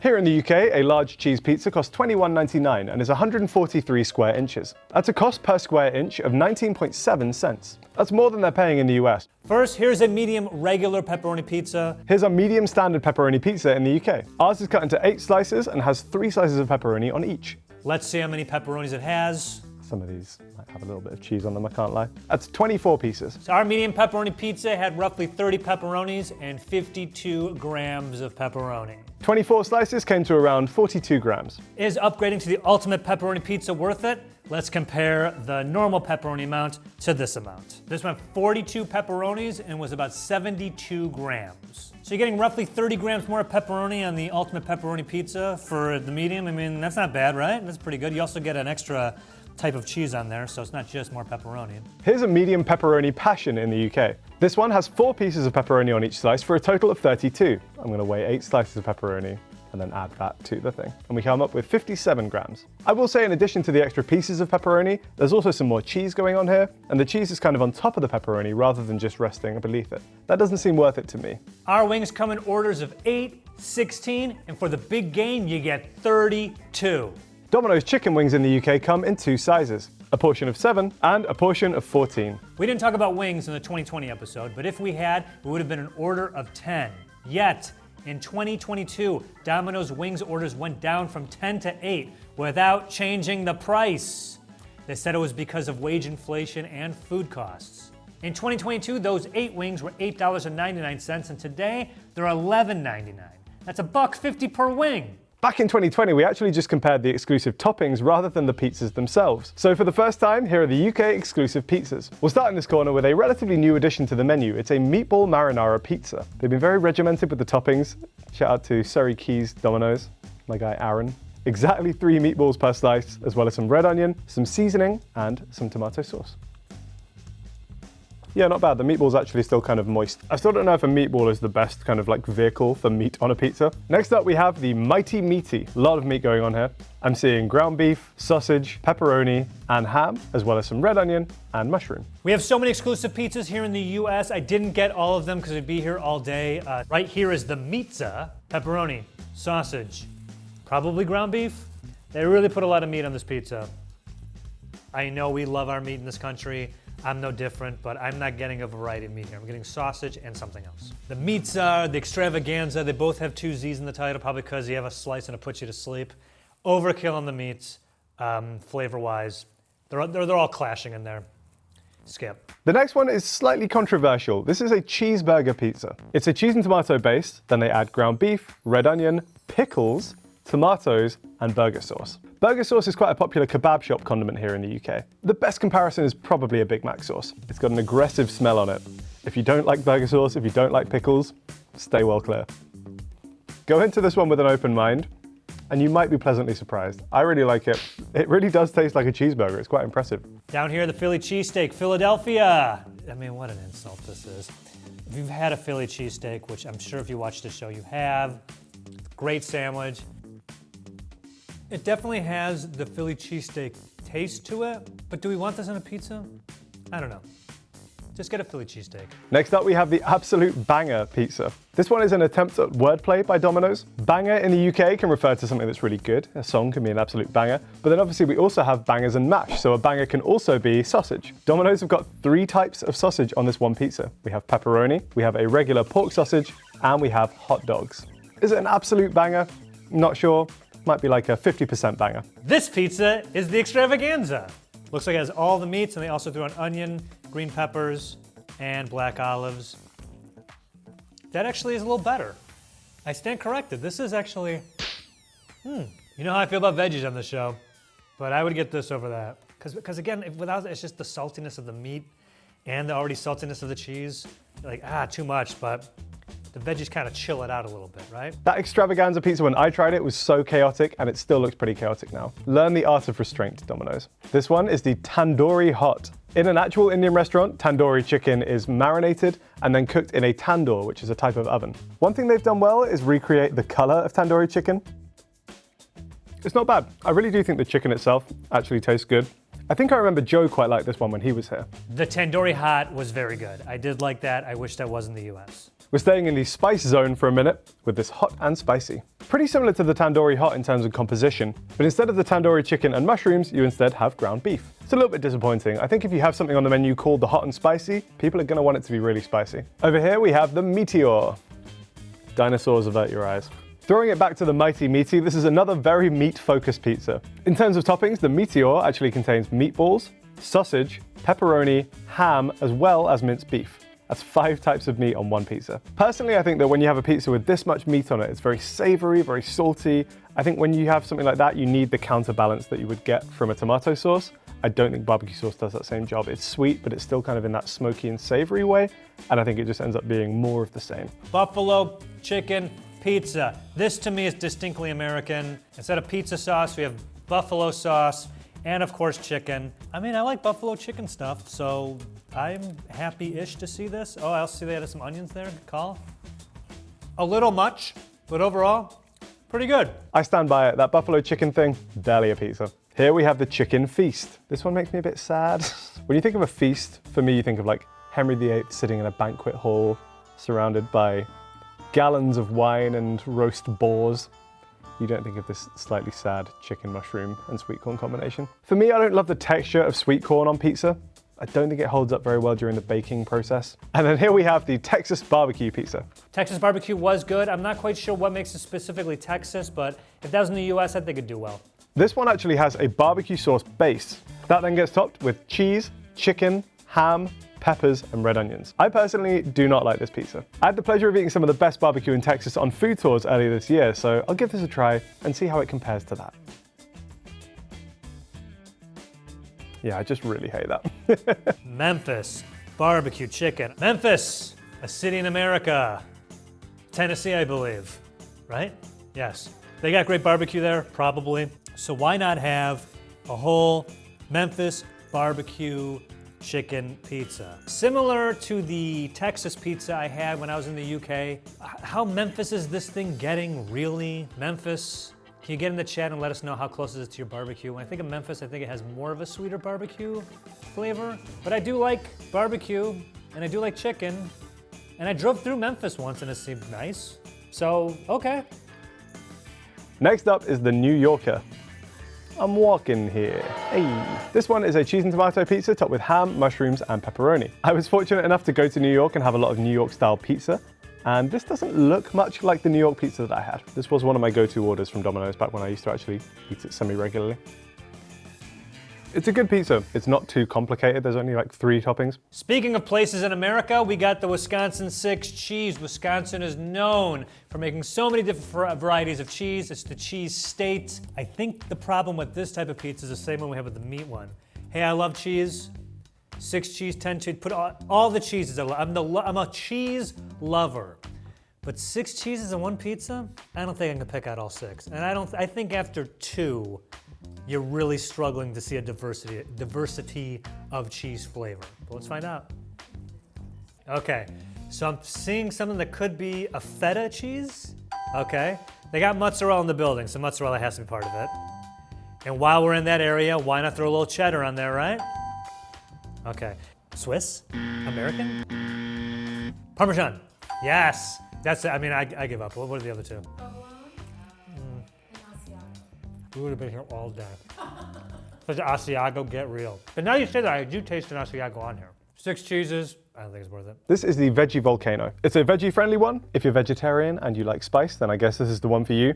Charlie is vegetarian and he's had this before and he said it was pretty spicy. So I'm gonna try it. I'm gonna make sure I get some jalapenos. I'm not going to anything from that, man. For me, that's a bit disappointing. Again, you name it volcano. You're expecting molten lava, loads of spice. But all you're really getting is a little bit of heat from the jalapenos. You can also get these specialty pizzas. I'm not getting all of them, folks. I tried pretty much all of those American pizzas on foreign exchange and broadly was just not impressed at all. I actually think I much prefer UK Domino's on the whole. I think my Domino's thoughts have actually remained pretty consistent over the past few years. I still don't like it when they try and do too much with a pizza in terms of toppings. I do think 3, maybe 4 is like the sweet spot for pizza toppings. I still hate barbecue sauce as the base. The one pizza that maybe slightly changed my mind and breaks my rules would be the cheeseburger pizza. I honestly I feel like I've done this, at least 5 times, and earlier on I was like, man, all this stuff is terrible. But either they've changed the recipes or I'm changing. I'm actually pleasantly surprised by all this. I think there's something for everyone here except a vegetarian. We have plant-based pizzas here in the UK. We have a few options including the American Hot, a Chicken Winner, a Pepperoni, a Margaritastic, and a Veggie Supreme. This one is the American Hot. It's tomato sauce with vegan cheese, a plant-based pepperoni, jalapenos, and red onions. Can you see that? The color's kind of like bled from the pepperoni into the cheese. That's interesting. If you just told me that was really cheap, really bad quality pepperoni, I might believe you actually. Like they've got like a tiny bit of heat going on there. That's actually okay. As far as plant-based pizzas go, they've done like a decent job at recreating a fast food plant-based pizza. Now UK and everyone else in the world, we have sandwiches here at our Domino's.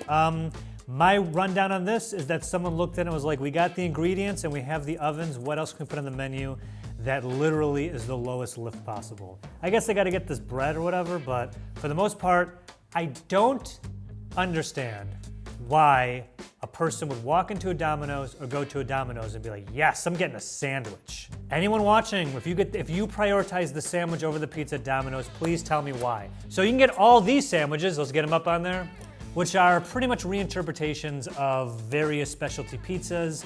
The 2 that I got to show off today are, what did I get? I actually forgot. I think this is the chicken parm, yeah? Yes, the chicken parm sandwich. For those of you outside of America, and there are those of you inside America, will be interested to know that chicken parm, chicken parmesan, and chicken parm sandwiches are actually a distinctly American thing. I don't think they have chicken parm sandwiches in Italy. I'd be surprised that we might have re-exported it. People outside of America watching The Sopranos being like, chicken what? It's chicken breast baked and added with Parmesan baked into it. I don't know exactly what it is, but we have it in sandwich form. Look, if it sounds like I'm dissing it, I want to make it perfectly clear. I absolutely love a chicken parm sandwich, especially in the New York, New Jersey area. It's absolutely fantastic. But much like Philly cheesesteaks are native to Philly, the chicken parm outside of the Jersey, New York area, especially at the Domino's level, what are you guys doing? I'm curious on what this is like. Let's give it a bite. Yeah, no. Look me in the eyes. If you're scrolling through the comments, scroll up and look me in the eyes. If you're looking for another video to watch, stop. Everyone look at me right now. Turn off the music. A chicken parm sandwich is supposed to be like a thick cutlet of chicken. just with the parm just baked into it, just dripping with amazing sauce. You know what? Go ahead and Google image search chicken parm sandwich without closing this video, mind you. That's what that should look like. I don't know who they're fooling with this. All right? Domino's, stop this. Nobody wants this. There's nothing close to chicken parm sandwich. I don't know what you're doing with this. I hate it. Stop it. Speaking of Italians, I may be wrong when I say this. What Italian dish has banana peppers in it? Banana peppers are not Italian. No way. I was over there for a few weeks, whatever. I go to Italy, and I didn't see one banana pepper in the entire country. How is this even a thing? What do we do? What ham? I mean, yeah, there's ham in Italy, but there's ham everywhere. And banana peppers? What are you guys talking about? Is this like you don't have giardiniera, so you're like, we'll just use banana peppers? Peppers and giardiniera? Like this? Come on, guys. This sucks. These sandwiches, in my opinion, are pretty redundant and unnecessary, so I say skip them. UK Domino's does not have sandwiches, but we do have wraps. I have never tried one of these before. I think they must be relatively new to the menu. I can't quite tell what this is. I can't tell if it's pizza dough, if it's a tortilla wrap. This one is the pepperoni passion one. I think they could go heavier on the sauce with these. That's quite dry, it's very cheesy. And now that the cheese is cooled, it's quite dense. I'm also just like wondering who would buy these. This one is the chicken and bacon wrap. To continue with Domino's absolute blitz on Italian culture, we have pastas. You can get 4 different versions of it. There's a 5-cheese, spicy buffalo, chicken Alfredo Italian sausage. I went ahead with the chicken Alfredo, and I think this is the spicy buffalo. That I hate. Somehow penny noodles with buffalo and cheese sauce equals Italy. Absolute madness. Ugh. Now, if I had to choose, I'd still pick the sandwiches over this. These pastas are unforgivably bad. I know I ragged on the sandwiches, I think they're unnecessary, but at least the sandwich is like bread, meat, and cheese, just in a weird distribution form and somewhat flavorless. This, I feel like I'd more than a bite of this, it would make me sick. Breads, bread twist, dips, ayo! Now we're at the part of the menu where for some reason this pizza organization, Domino's, decided, what if we just took pizza and like did it in a different order? Right here we have stuffed breads. What's that, you ask? I guess it's a calzone, only not really. They put all the pizza stuff that normally goes on top of the bread and put it inside. This is what it looks like. It's like a loaf of bread. This could have been like a flat bread or something instead. Everything's on the inside, so. Who in your organization said, let's do this? All right, let's taste that. You know what that tastes like? A pepperoni pizza. Yeah, imagine that. Just do that. We also got this dripping loaf of oil. Look at this thing. Look at this, look at this. Like if I was stranded on a desert island, I wouldn't eat this. I'd use it to reflect the sun to get planes to rescue me. There's a spinach and feta one, a bacon jalapeno one. Skip-it-da! Got Parmesan bread bites. It says what it's on the tin. Bread, Parmesan cheese.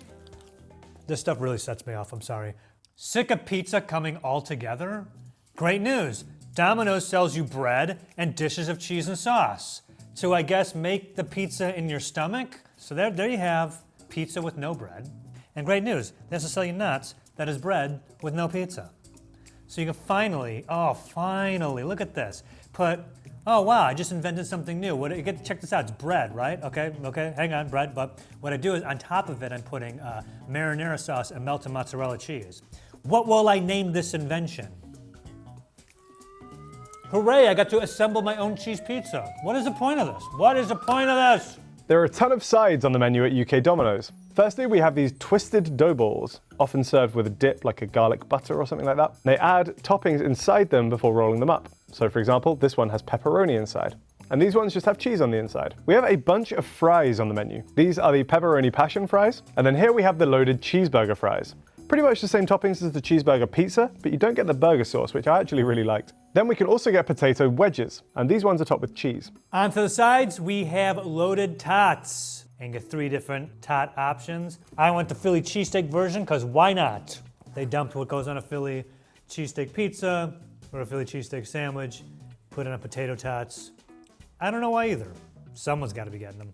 We have a few different chicken options. Obviously we can get wings, as we discussed earlier, but we also have chicken strippers as well as chicken kickers. Chicken strippers are more like chicken tenders, whereas chicken kickers are more like chicken nuggets. The kick part also refers to the fact that they come with a slightly spicy breading. You can get the strippers or the kickers individually, but I got them together in this chicken mix box. I actually quite like the packaging. It comes with these dips built into it. The chicken mix box also comes with wings.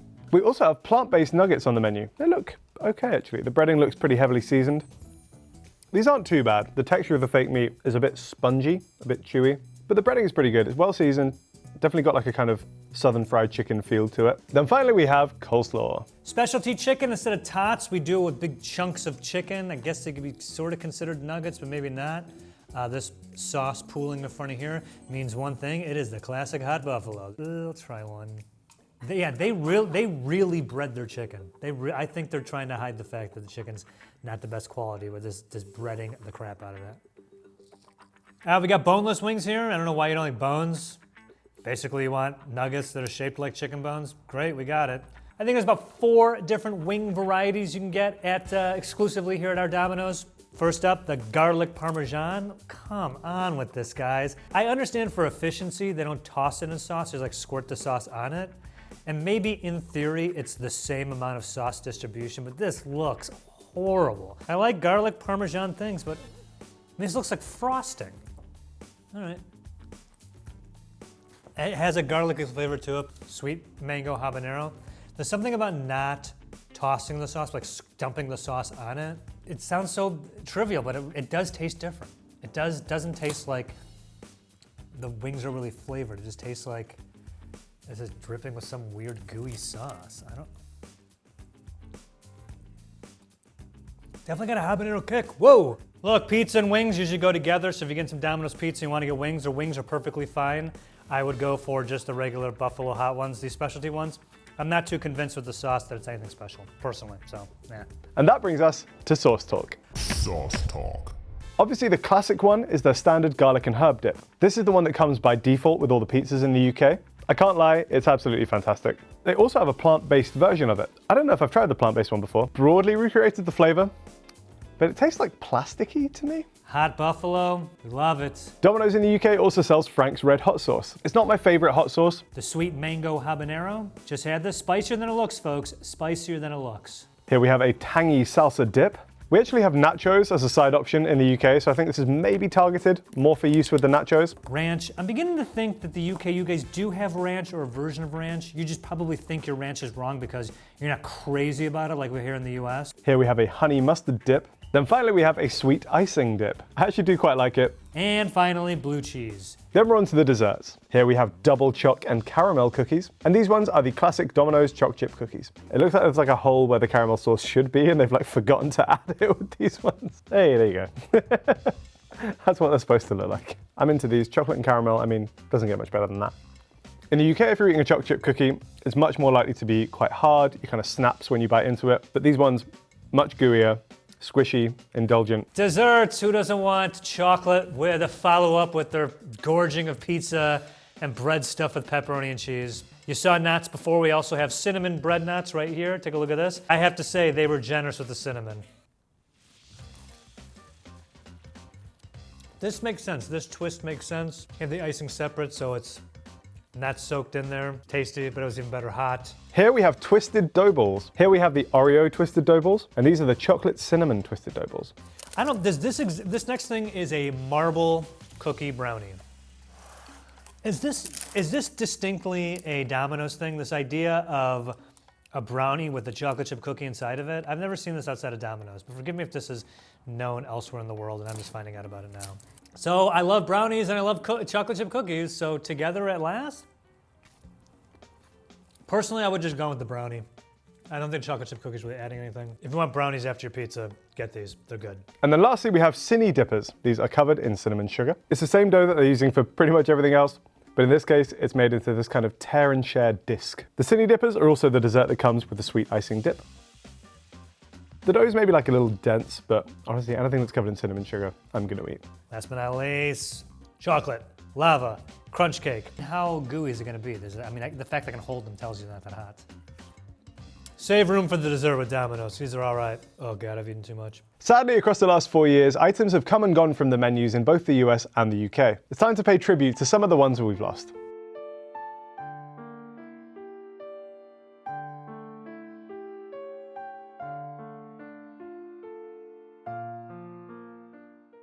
Back in 2020, Domino's pizza dough contained 6 ingredients. In 2024, however, that list has gone up to 15. Compared to that previous list, we've added cornmeal, sugar, salt, whey powder, and the flour improvers ascorbic acid, L-cysteine hydrochloride, and the emulsifier E481. It's also unspecified if our flour was previously fortified. Hey, since the beginning of this show, the Brits have criticized the US for overloading our food with chemicals. How's it feel now, UK? Oi! Back in 2020, our pizza dough had all of this stuff. And in 2024, our tossed dough looks to have the same exact stuff, except no calcium sulfite or calcium phosphate. Calcium sulfate is a dough conditioner, along with other dough conditioners, and calcium phosphate can be used for anti-caking and dough strengthening. It does appear to still be in the thin crust version in monocalcium form. The pepperoni we use in the UK comes from more than one supplier, so there are 2 potential ingredients lists. In the US, our pepperoni contains all this. It's relatively the same, except our pepperoni contains beef. Back in the last episode, we discovered that the US pepperoni contained BHA and BHT. Those chemicals are restricted in the UK and cannot be added to our pepperoni. Perhaps it's because studies have shown those chemicals can cause tumors in rats. Where's my boy? Thankfully, Domino's has since removed BHA and BHT from all of its core products. Food Wars looking out for the consumers. Oh, dang, we forgot to add BHA and BHT to our in memoriam. One popular ingredient that differs in the 2 countries is bacon. Here in the UK, we use smoked bacon as a topping on some of our pizzas. Whereas ours is just regular or unsmoked bacon. I have had smoked bacon before, and I think for pizza, I prefer unsmoked. UK Domino's prices are a bit hard to pin down because Domino's is always, and I mean always, running a load of promotions. I've said it before and I'll say it again, no one pays full price for Domino's in the UK. If you do, you're getting ripped off. The UK Domino's website, for example, automatically applies deals using a deal wizard. You technically can turn this off if you want to, but why would you? This is the first time I've noticed this, but it looks like where I'm at in the country, we also have like 20 deals or coupons on the site. I feel like Domino's is going the Kohl's route by just marking everything up to miraculously have a deal while we're shopping there. For example, when me and the lads are cracking on and want to get some scran, sorry, Joe wrote this part of the script. In the UK, we have a deal that lets you get any large pizza for £12. Here in the US, that would be a large specialty pizza and it would cost $18.99. But without the coupon, it'd be $22.99. They do this for a few reasons. Firstly, everyone loves the feeling of getting a bargain. Secondly, pizzas can actually be a loss leader for Domino's. A loss leader is a product that a company deliberately sells either at a small loss or a very small profit, just in order to get people through the door. Domino's might not be making loads of money on a £12 large pizza, but while you're there, you might get a garlic bread or a bottle of Coke, and these things have much higher profit margins for Domino's. But how has Domino's fared recently with consumers feeling the effect of inflation fatigue and a general cost of living rise? In the US, not so great. Domino's fell short in Q3 of 2024 with same-store sales missing expectations. Foot traffic has also slowed.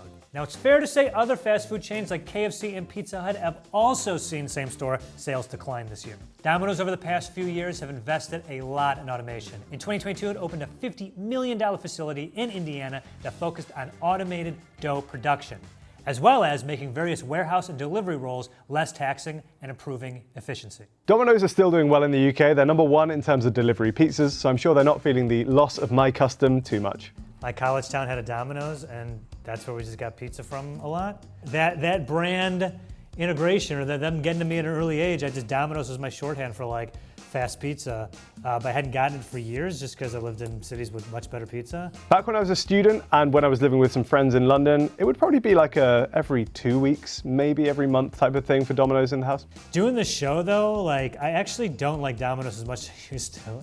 I feel like it's like just all the other sides and stuff and all the weird things that they do, I'm just not that into it anymore. Now, I couldn't really tell you the last time I actually chose to order Domino's for myself just on a random night. I don't have much of a sweet tooth and I never get desserts. Me, pizza plates, like give me a pizza. I don't get anything else. But yeah, the desserts are pretty nice.